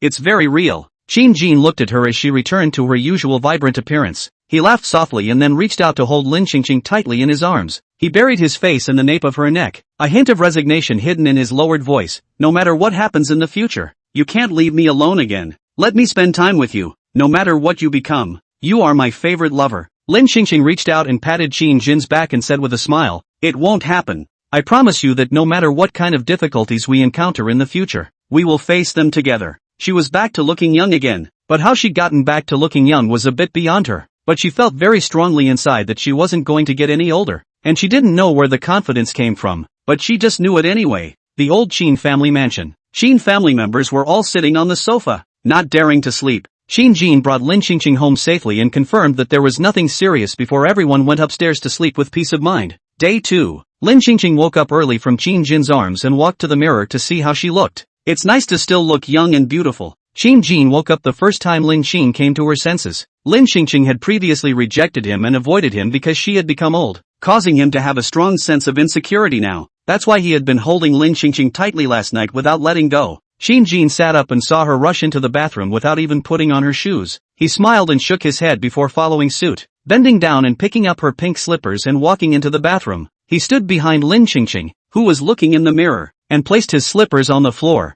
followed by an arm resting on the small of her back. The man's arms were tight and smooth-lined, straddling the girl's waist, making it look even more delicate and slender. Qin Jin's arm exerted a slight force, and Lin Xingqing's feet on the ground suddenly vacated, then stepped on a pair of plush slippers. Lin Xingqing's feet felt soft and warm, and the corners of her mouth lifted into a happy smile. The next second, she felt the man's tall body press up against her again, and the strong, powerful heartbeat beating true to her ears. She looked in the mirror at the man holding her in his arms, his chin resting on her shoulder, and asked, if I still look like an old lady, would you still sleep with me in your arms? Would it feel like you were sleeping with your own grandmother in your arms? Qin Jin gently kissed on her ear, his movements careful and gentle, like treating a rare treasure. She was supposed to be his baby, his lost and hard-won treasure. He said, no, because I was supposed to be an old man too. Chapter 213, Single Dog Qin Yansen. Lin Xingqing smiled at Qin Jin's words. Search for this article's premiere. Open at Novels Decida. At that moment, Qin Jin's arm tightened a few points of force, holding her tightly in his arms, and asked in her ear, remember what you said before? Lin Xingqing looked at Qin Jin from the mirror and was slightly stunned. What words? She said a lot of things. Before I asked you, if it turns out that I turn back into an old man, will you give up on me? Qin Jin said, lowering his head, his thin lips pressed against her white neck, his burning breath gradually spreading on her piece of skin. In the next second, Lin Xingqing sucked in a breath of cool air and frowned slightly. Qin Jin was biting her, and even though the force wasn't light or heavy, it still made her a little nervous. She looked in the mirror at the man who had buried his head in the nape of her neck, clearly speaking and acting with vengeance, but not daring to actually hurt her, only protesting in such a way as to express his dissatisfaction and aggravation. Then his voice was muffled. Again, you didn't hesitate at all to say you would. What a cruel heart. Qin Jin's tone was tinged with complaints, but his hands never let go, holding Lin Xingqing so tightly that he couldn't wait to rub it into his bones as he continued. I didn't sleep well for several days after hearing that. Lin Xingqing remembered. There was indeed this matter. She raised her hand and stroked the man's soft hair. I'm just kidding you. How could I possibly give up on you? Where can I find such a good husband? Even if I become old and ugly, he won't dislike me, looking for me all over the world, even worrying about me having an accident, taking care of me without moving an inch. Moreover, we still have so many lovely children. There's nothing in the world that's happier than a family living together in good health. Qin Jin's spine stiffened and he raised his head to look at the side of her face. You really think so? From the time he crossed over, Lin Xingqing had never clearly expressed her desire to choose to live with him again, and before that, she was very rejecting, so he was very insecure in his heart. It was the first time he'd heard her admit in her own words that she wouldn't abandon him. Lin Xingqing recalled how she felt at that time. Becoming old, those days were really like the end of the world had come for her, not seeing any hope, just wanting to be left alone and in peace. But thankfully she's changed back. Lin Xingqing turned her head sideways and met Qin Jin's line of sight, slowly hooking her lips. Of course, I deliberately said that at the time to force you to leave. I didn't expect that you would be so persistent, and in the end you still refused to leave. Hearing the answer he wanted to hear, Qin Jin pressed his head down and kissed her lips. The two men's breaths entwined. I don't know how long it took, but Qin Jin finally let go of her, his forehead resting against hers, his voice slightly hoarse. It was really hard in my heart at that time, but I know that it was even harder for you than for me at that time, so how could I possibly leave at a time when you needed someone's company the most? Lin Xingqing pursed her lips, then turned around and hugged the man's waist, her face buried in the man's chest and gently rubbed against it. Her lover is the best lover in the world. The ability to read her weaknesses, tolerate her temper, and not dislike the way she looks. Also, her lover transferred all the wealth to her name at the time of marriage and gave her enough security by not caring about monetary gains and losses. Despite looking a little too much for the attention of the opposite sex, her lover will also clearly reject the other person and not give any chance to the opposite sex. There was also the ability above ordinary people to manage the Qin group better and better, and to research the brain-joining chip, which everyone was having trouble researching the results of.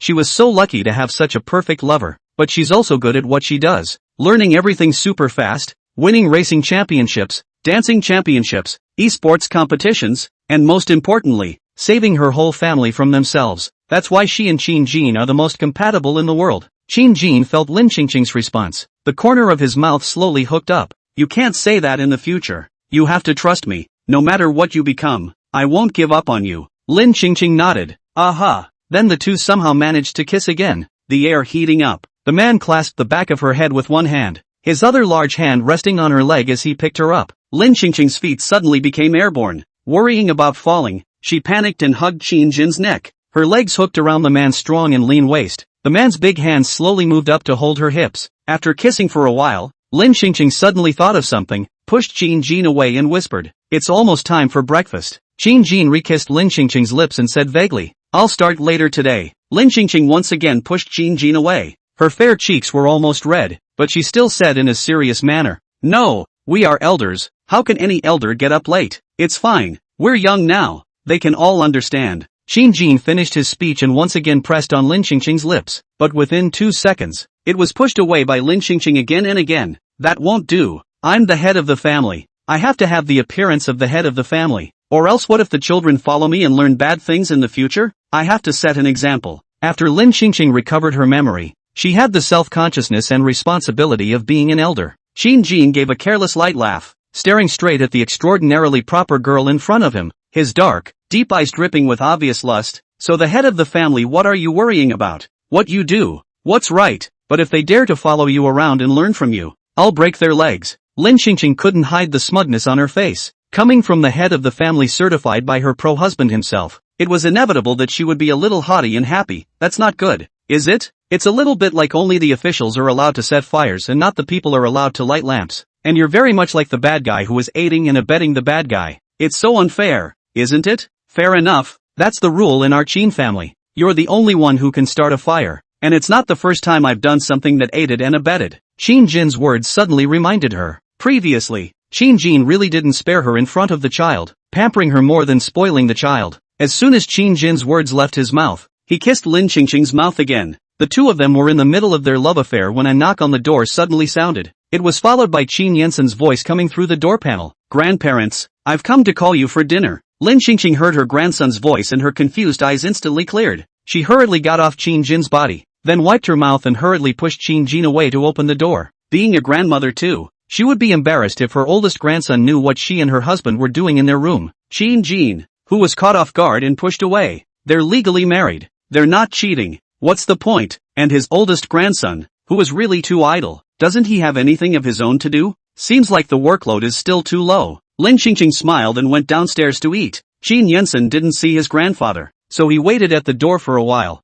I don't know how long it had been, but Qin Yensen hadn't waited the person out yet. and he poked his head into the room just in time to meet his grandfather's eerie gaze. Qin Yensen suddenly felt a chill run down his spine as he tugged at the corners of his mouth and spoke with a smile. "Grandpa, what took you so long to come out?" "Took a cold shower." Qin Yensen wondered. "What are you doing taking a cold shower in the morning?" Qin Jin coldly glanced at Qin Yensen and mercilessly spoke. "Single dog." Chapter 214, the day Qin Jin was punched in the face in front of the students. Qin Yensen suddenly thought of something, knowing which crime he had committed. His mouth hurriedly closed up, not daring to speak again. "Search for this article first, open it Novel Network Idakita." "But, I have a girlfriend," Qin Yensen retorted. Qin Jin turned his head to look at Qin Yensen for a second time. "Just your fake girlfriend? You think I'm as easy to fool as your grandmother? I'll give you a week to hurry up and take care of this matter. If your grandma finds out that you're cheating on her and causing her grief, I'll definitely not spare you." "Brat!" Qin Yensen looked at Qin Jin in shock.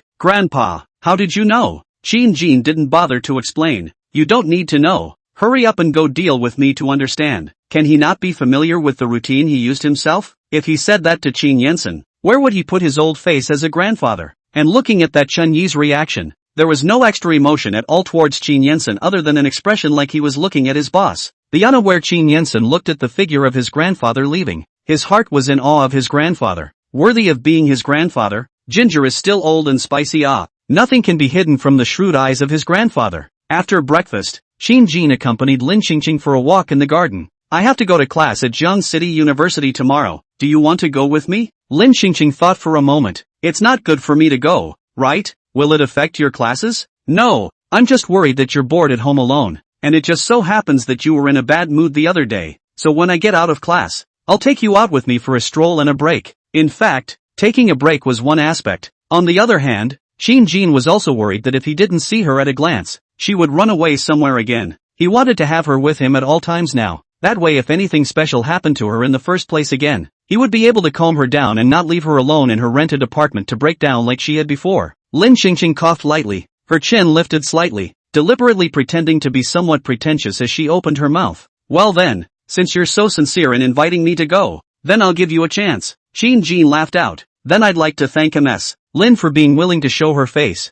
Qin's group. Qin Yensen was still trying to figure out what to do about the fake girlfriend incident. Grandma would have been devastated by a straight showdown. If you don't show your cards, you'll have to get a real girlfriend or fake it with Chen Yi. Somehow, the image of that day in the parking lot suddenly surfaced in Qin Yensen's mind. Immediately afterward, he closed his eyes, shaking off the image. It must have been the fact that he hadn't been in a relationship in his almost 30 years that made him mind that kiss so much. Maybe he really should get serious about a girlfriend so he can give Grandma a piece of his mind too. Qin Yensen closed his laptop and had just taken out his cell phone when his good brother Zhou Chunliang, who was far away in F country, sent him a message. First a photo. "Zhou Chunliang, this is the girl you asked me to help look after? She's so popular at school. Those foreigners can't even walk when they see her. Zhou Chunliang, you just said that you want me to help take care of it. So in this case, do the peach blossoms need to be all pinched for her?" Qin Yensen clicked on the photo and looked at it. Several foreign handsome men surrounded Chen Yi in a joking and laughing manner. Qin Yensen frowned slightly. After a moment of silence,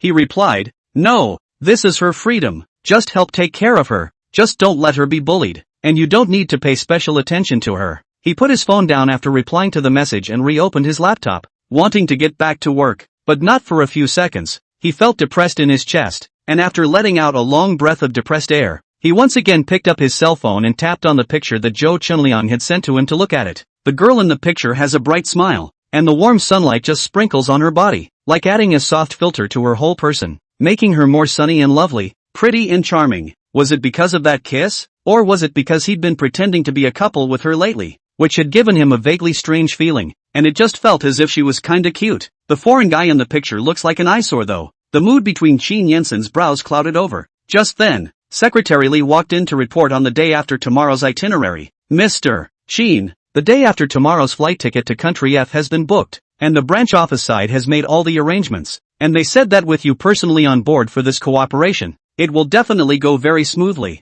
Okay, got it. Early the next morning, Lin Qingqing followed Qin Jin to class at Jiangshi University. As a result, just after entering the school entrance, a student recognized Qin Jin. "Isn't that Professor Qin? He's been invited to lecture again? Great. Well what? I heard he has a wife, so let's not think about it. Is that pretty girl beside Prof. Qin the wife of Prof. Qin? It's unlikely, isn't it? That girl looks like she just reached adulthood." She can't even get a marriage license. How can she marry Professor Qin? Lin Qingqing and Qin Jin first went to the office together. Zhao Dong, who also just came to work, watched the two people in front of him side by side to go to the office, during which Qin Jin also held Lin Qingqing's hand. But the next second was Lin Qingqing mercilessly shrugged off. Zhao Dong watched as Lin Qingqing quickly slipped into Qin Jin's office, so he quickly walked over to Qin Jin and took his arm. Qin Jin glanced at Zhao Dong. Something wrong? A gossipy smile appeared on Zhao Dong's face as he glanced at the girl in the office and cheaply whispered, I remember you said a while ago that it would never be possible between you and her.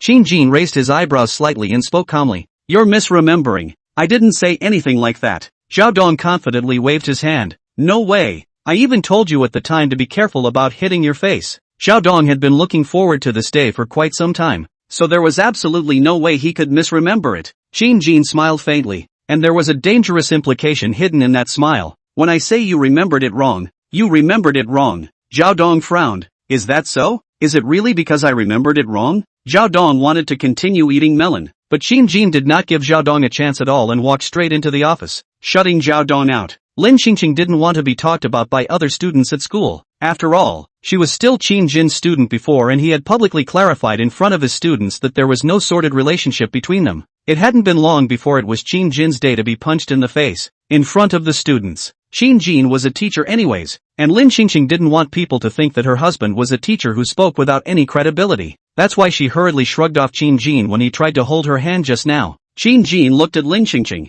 who was sitting on his office seat, and smiled as he opened his mouth. Not having a relationship before doesn't mean we can't have one in the future. And we can't just sneak around everywhere we go like we're in a clandestine relationship, right? Let's start with that. What Qin Jin said was not unreasonable, but he was afraid that others would not believe it. Who would have thought that the previous clarification would turn into today's lightning rod and mess up both of their relationships? Then when Lin Qingqing walked into the classroom and posed as a student to observe the lecture, there was indeed a student who asked, what exactly is your relationship with Professor Qin? Why did you come to school together today? Chapter 215, the ostensible career-minded big brother, but in reality has no career-mindedness at all. Yeah, I also saw you guys go to the office together early in the morning. Did you guys know each other a long time ago? Li Jia, the short-haired girl who had a good relationship with Lin Qingqing before, also came to Lin Qingqing's side and asked with a gossipy smile, are you two because the gossip they passed around before, passed around and became true? At this time, Zhao Siyu, the source of the previous rumors, came over and said in a serious manner, don't you guys talk nonsense. Qing Cheng is not that kind of person. Li Jie and the other students were stunned. Search for this article first, Cancheleo. Li Jie glanced at Zhao Siyu. She still clearly remembered how Zhao Siyu had targeted Lin Qingqing before. She mocked, didn't this scandal come out of your mouth before? Why do you want to be a good person and speak for Qingqing now? Zhao Siyu's face changed slightly, and she looked at Lin Qingqing with some embarrassment, then said with a strained neck, we had a misunderstanding before, and now that the misunderstanding has been lifted, Qingqing is my good sister in my heart. The reason why she was targeting Lin Qingqing and creating rumors about her was because she thought that Lin Qingqing was just like those nymphomaniac girls who came to steal Professor Qin's study spot in order to seduce him. Professor Qin's class was very rare. How many people wanted to come to it but didn't have a chance? And as a result, she was robbed of the course by a number of nymphomaniacs who spent a lot of money on it, and she just felt it was particularly unfair. There is also the matter of Qin He. She mistakenly thought that Lin Qingqing was a little vixen who seduced Qin He. Otherwise why did Qin He break up with her before in a precipitous manner, deleting all of her contact information? She suspected that Qin He must have a new love. That was why she was targeting Lin Qingqing this time. Now that she had figured out that Lin Qingqing was really here to study and that Lin Qingqing and Qin He were not in the kind of relationship she had imagined, her animosity towards Lin Qingqing naturally disappeared. Moreover, Lin Qingqing is still Qin He's relative. She can't let go of the handsome and rich Qin He in her heart. Naturally, she has some thoughts of trying to please Lin Qingqing, hoping that there is a chance to reunite with Qin He. Li Jia skimmed her mouth. Yo, nothing to make yellow rumors. Something good, sister. You can't even get the truth. The mind is not sober. Not at all worthy of being our Qingqing's good sister. The female classmate next to Li Jia also said, yeah, can you erase the damage you did to Qingqing before with a single misunderstanding? You're a girl too. Don't you know how much it hurts a girl to create such remarks? I think you'd better grow a brain before you say you want to be sisters with Qingqing. Lin Qingqing looked up at Zhao Siyu and spoke faintly. Let's just be good classmates, study well in class, and not disturb each other. She wouldn't be here long anyway, sisters and all. Forget it. A trace of regret and pity flashed in the bottom of Zhao Siyu's eyes. Then she lowered her head and walked back to her seat. The topic of Lin Qingqing and Qin Jin coming to school together was just interrupted by Zhao Siyu. Finally waiting until the end of class, Lin Qingqing watched Qin Jin leave first, then she took advantage of no one's attention and walked to the parking lot like a thief and got into Qin Jin's car. Lin Qingqing fastened her seatbelt inside. I'm not coming tomorrow. Today they all surrounded me and asked what our relationship was. Qin Jin raised an eyebrow in wonder. How come no one has come to ask me? Ask him and he tells them straight. Lin Qingqing turned her head to look at Qin Jin. Who dares to ask? Are you unaware of how serious your expression is when you lecture? My classmates and the girls all said how your wife usually puts up with your cold face. If it wasn't for the fact that you are handsome, your wife might have run away a long time ago. Qin Jin, he doesn't care at all what other people say about him, but his wife's opinion is something he takes very seriously. I've never given you a cold shoulder. Lin Qingqing wrapped her hands around her chest and smiled slightly. Yes, because you've been treating me like a granddaughter before and wanting to be my grandfather. How could you possibly spare a cold face to me? Qin Jin thought of the thoughts that arose from the misunderstanding at that time, and he burst out laughing. You still let me call you grandma? Lin Qingqing hemmed and hawed. Then we're even. Is there anywhere you want to go? Just take a walk on the beach. Good. Qin's group. Qin Yensen dialed the intercom and told Qin Jingxiu to come to the president's office. Qin Jingxiu walked to the chair in front of Qin Yensen's desk and sat down. What's wrong, Mr. Qin? Qin Jingxiu had agreed to come and work at the Qin group in the beginning for the sake of his grandmother. But now, after his misunderstanding with Qin Yensen had been resolved, Qin Yensen hadn't really made things difficult for him, so he'd been working very hard lately. After all, Qin Yensen had said that he was also a member of the Qin family, so of course he had to do a good job in the Qin group and contribute to the Qin group. And his grandfather, who doesn't remember much, Grandpa had managed the company so well before, and he couldn't lose to Grandpa. Letting Grandma down and thinking that the Qin family generation was not as good as the next generation, he had to fight for it, and let Grandma and everyone else take a good look at it. And the Qin family was a generation that was more distinguished than the next generation.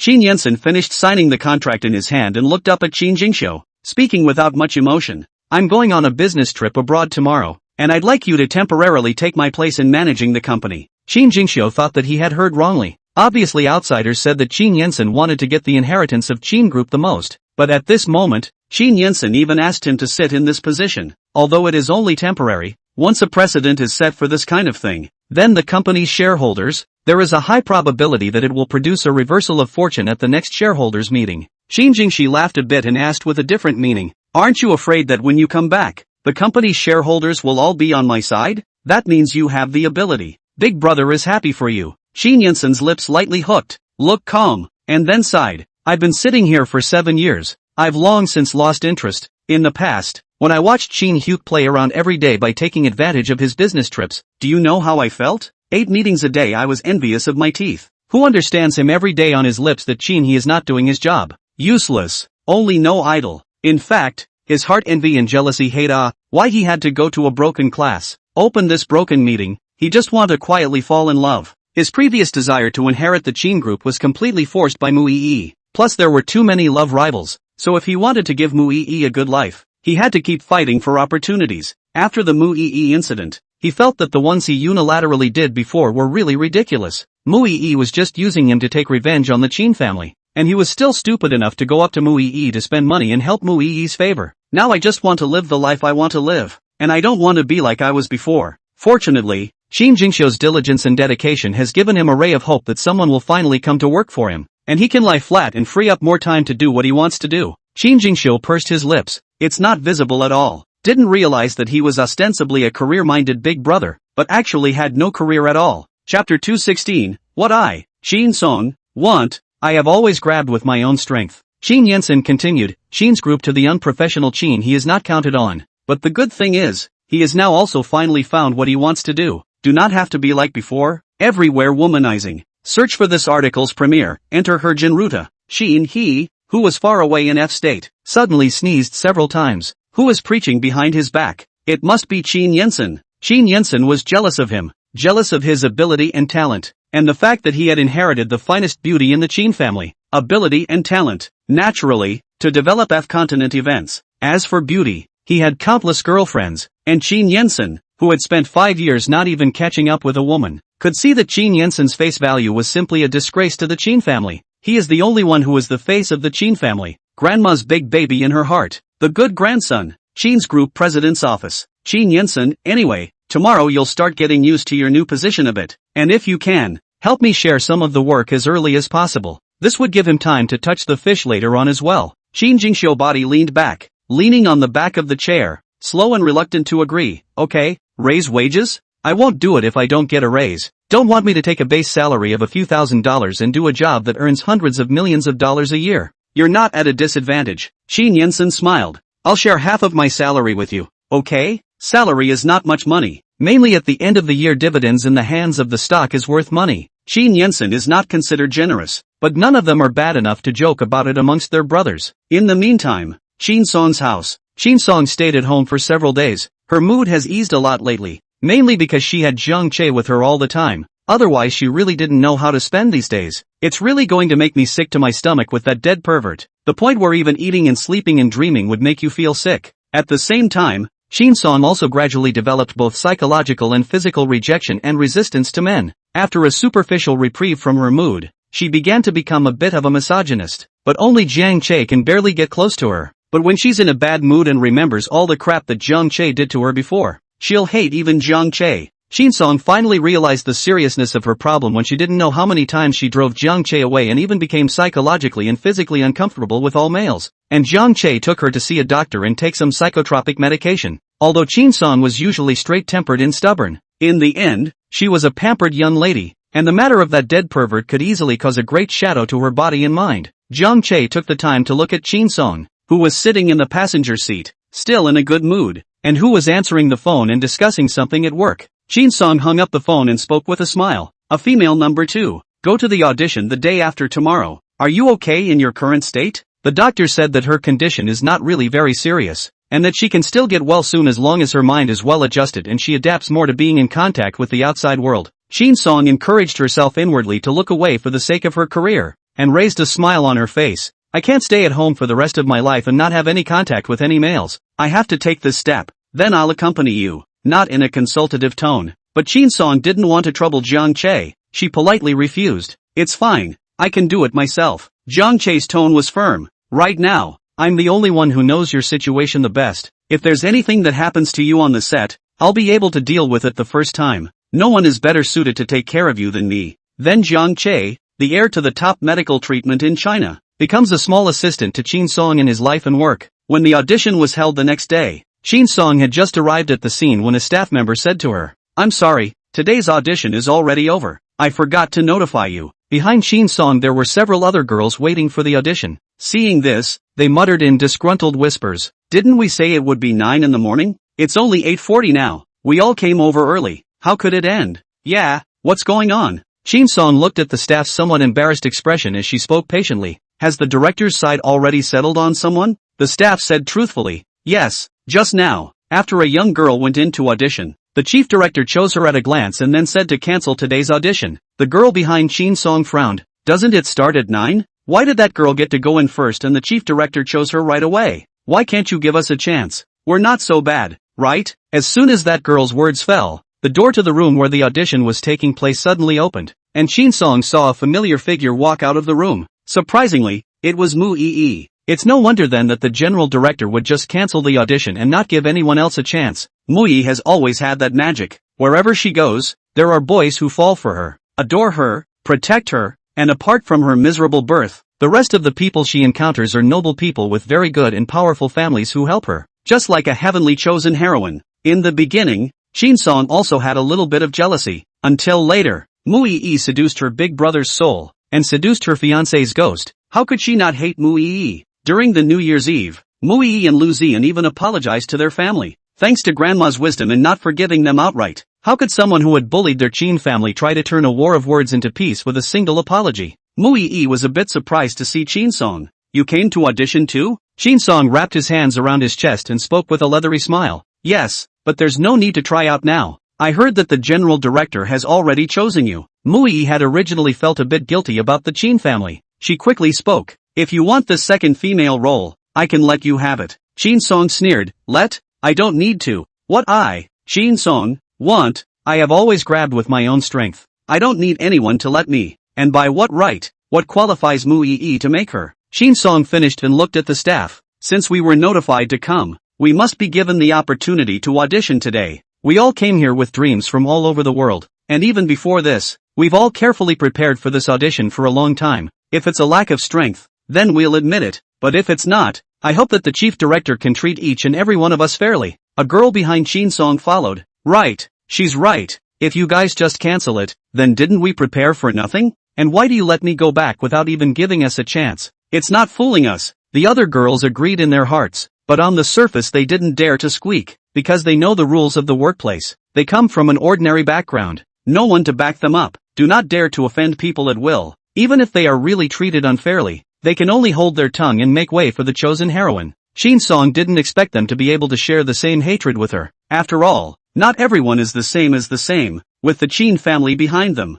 Shin Song was just about to open her mouth to say something more when suddenly, Jiang Che's voice came from her side. Shin Song, Chapter 217, a $9 string is actually over $200,000? Shin Song turned her head to look at Jiang Che. Her eyes glazed over as she grunted and laughed, her words dripping with disappointment. Are you still going to speak for her? It's like this every time. Search for this article first, lax. As long as Mu Yi was around, Jiang Che would always be on Mu Yi's side, unconditionally helping Mu Yi. That's why men are useless. Only disgusts herself. Shin Song took a step back and pulled away from Jiang Che. Jiang Che could see that Shin Song's expression was starting to look off. He quickly explained, I'm not trying to speak for her. I'm just worried that it will affect your mood. Leave this matter to me. I'll handle it for you. What are you going to do about it? Find a reason for me to go home first, then kindly talk me out of the opportunity? Jiang Che looked at Shin Song, who was trembling with anger. He frowned anxiously. No, that's not what I meant. If you don't believe me, I can also deal with it right now in front of you. Then Jiang Che hurriedly took out his cell phone and made a call. And soon, the chief director notified the staff that the audition was normal,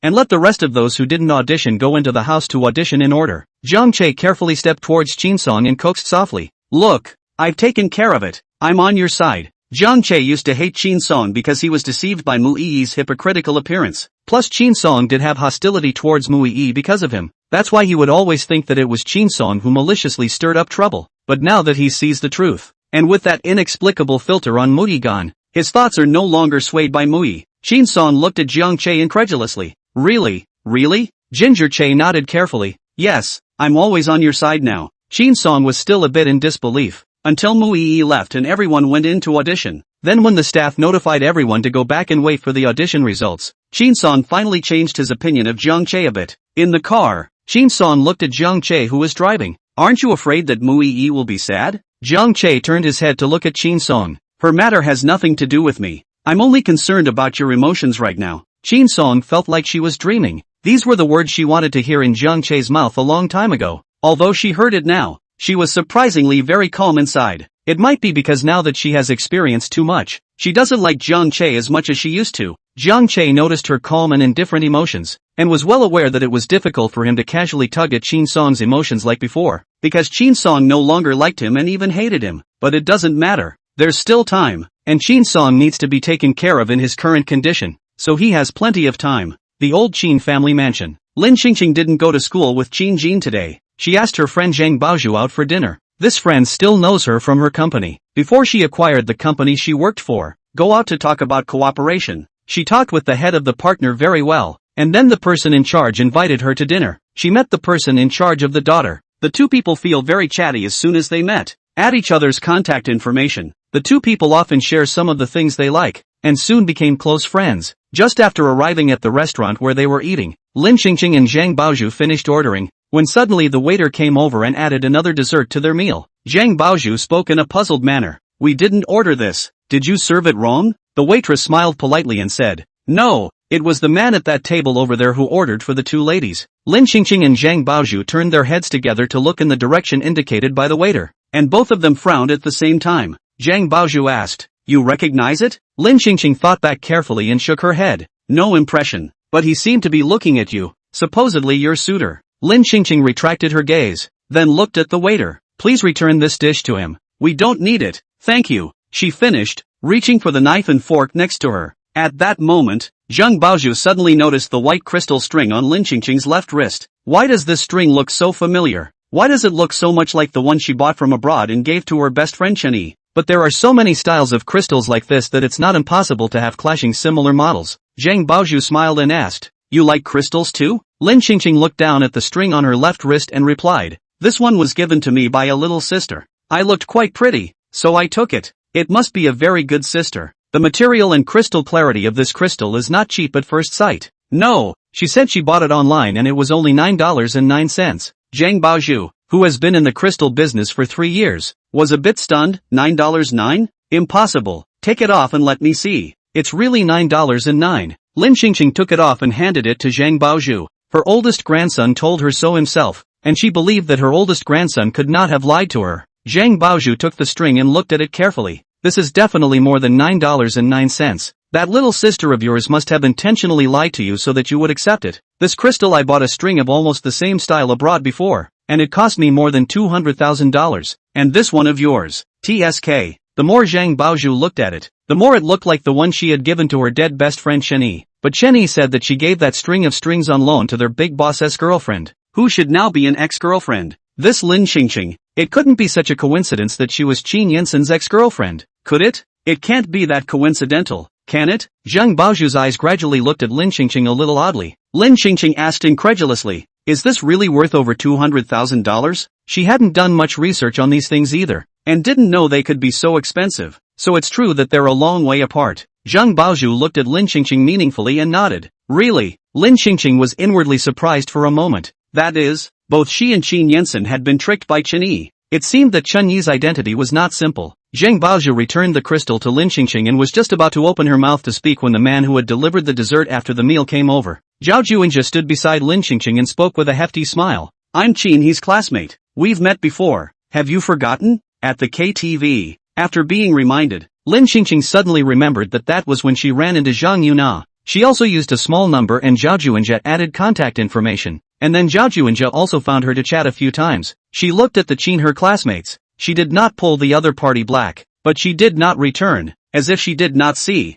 Who knew that Zhao Juinjia even had the cheek to come up to her and strike up a conversation? Even if she didn't have a husband now, she couldn't be so confused as to look for her grandson's classmate as a boyfriend. Rabbits don't eat grass in the nest. Lin Qingqing politely declined the trouble. "You may have mistaken me for someone else. I don't know you." Zhao Juinjia laughed a little, with a smug look on his face. "How can that be? My memory is the best in our class. If you don't believe me, ask Qin He. Back then in school, I was number 1 every year. Qin He was the number 2 for 10,000 years, but he was inferior to me in every way." Chapter 218, Are all the men in the Qin family being talked about by her alone? Zhao Juinjia was obviously deliberately belittling Qin He to show off his advantages in front of Lin Qingqing. Search for this article first, Shenvu. Lin Qingqing looked up at Zhao Juinjia at this time. His looks were okay, but compared to the genes of their Qin family, but it was a big difference. And then again, in terms of learning, Qin He was the school's bully, the second in a million years. But that's because Qin He's mind was basically not on his studies. He only cared about his brothers in those small gangs, and his social status in that circle around the school. If it wasn't for Qin Jin donating several buildings to the school, Qin He would have been discouraged from attending the school. To put it bluntly, the mind is not used to the right place. The results can still be among the top. Zhao Juinjia, if you want to express Qin He's brain is not as good as him, then Lin Qingqing is not agree at all. Even if Qin He really was not in his right mind, then only she could say it, and outsiders could not. Lin Qingqing let out a cold laugh and looked up at Zhao Juinjia. "Since your memory is good, you should remember that you sent me WeChat and I didn't reply, right? The brain that was number 1 every year during the school days. But you can't even see the meaning of this?" Zhao Juinjia's face was a bit ugly at once, but then he pulled the corner of his mouth and smiled cheekily. But opportunities are always left to those who know how to fight for them, and chasing someone definitely requires a bit more fighting before you can know whether it's successful or not. Zhao Juinjia's implication was that he definitely wouldn't give up easily. Then Zhao Juinjia added, "Although our family is not as good as Qin He's family background, but I will certainly be good to you. Qin family as a big family will certainly choose the right marriage partner, and Qin family a while ago, I heard that the wind is not good. I heard that they often use their own power to bully people. If you are focused on Qin He, the end will certainly not get the benefits, and Qin He, that person, is very philandering.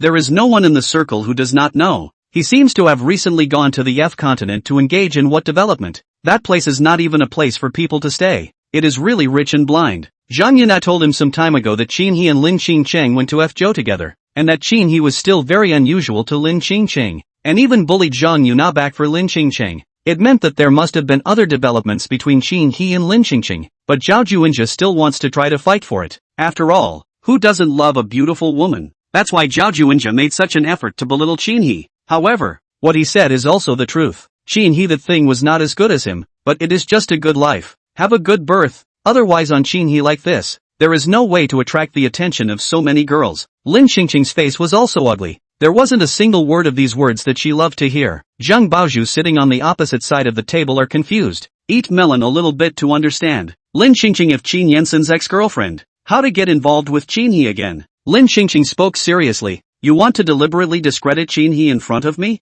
I'm going to let you down, because I know him better than you do. And the development project in Fsu, he did it for me. And in your eyes the development of Fsu is a fool's errand? There are a lot of needy people there. Qin He is helping the needy. And people like you who only know how to put gold on your own face won't understand. Lin Qingqing finished her sentence in one breath and didn't forget to add at the end. In my heart Qin He is just stronger than strong. What the hell? And trying to take her grandson's place in her heart? Zhao Juinja saw Lin Qingqing defending Qin He in this way. His heart is even more bad taste. How all the pretty girls like to surround Qin He. It's just a little bit of money. What's so great about it? Zhao Juinja spoke with some agitation. You're all fooled by his illusion. He's not actually a good person. This is my own business. It has nothing to do with you. Lin Qingqing directly refused. A hint of gloom flashed in Zhao Juinja's eyes. Seeing this, Zhang Baozhu looked at Zhao Juinja and spoke. Qingqing's meaning is very obvious. You should stop stalking Qingqing. Such a big man. Even if you're chasing after someone, you have to maintain a little sense of proportion, okay? Also pulling and stepping on others is really a very small person's behavior.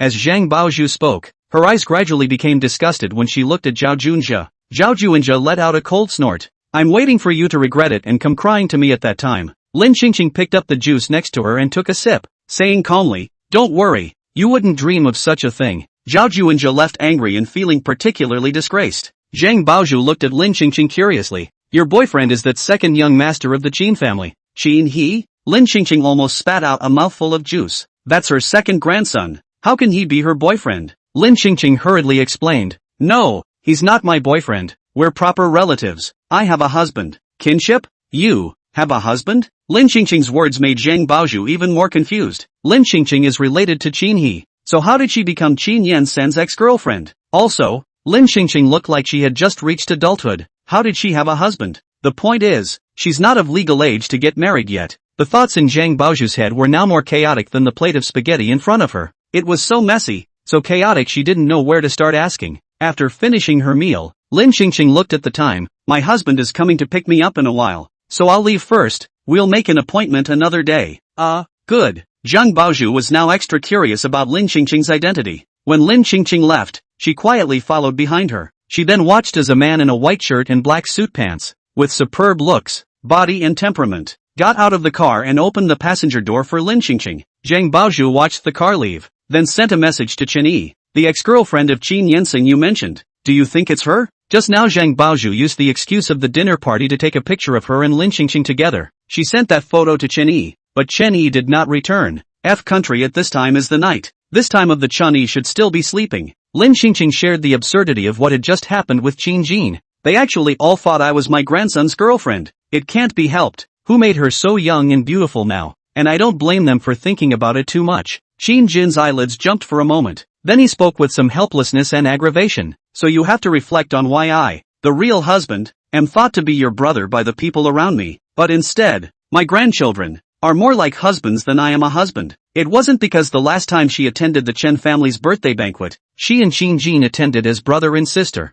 So now everyone in the circle still thought the two of them were brother and sister. Lin Qingqing scratched her head. I didn't know you were really my husband at that time. The car drove to the downstairs of Qin's group before Lin Qingqing remembered to ask Qin Jin where he was taking her. Qin Jin unbuckled his seatbelt. I'm going to the office to take care of something first. Wait for me in the office. Lin Qingqing followed Qin Jin into the Qin group, and the employees all had shocked faces when they saw the man of the hour they hadn't seen in a long time. Asterisk.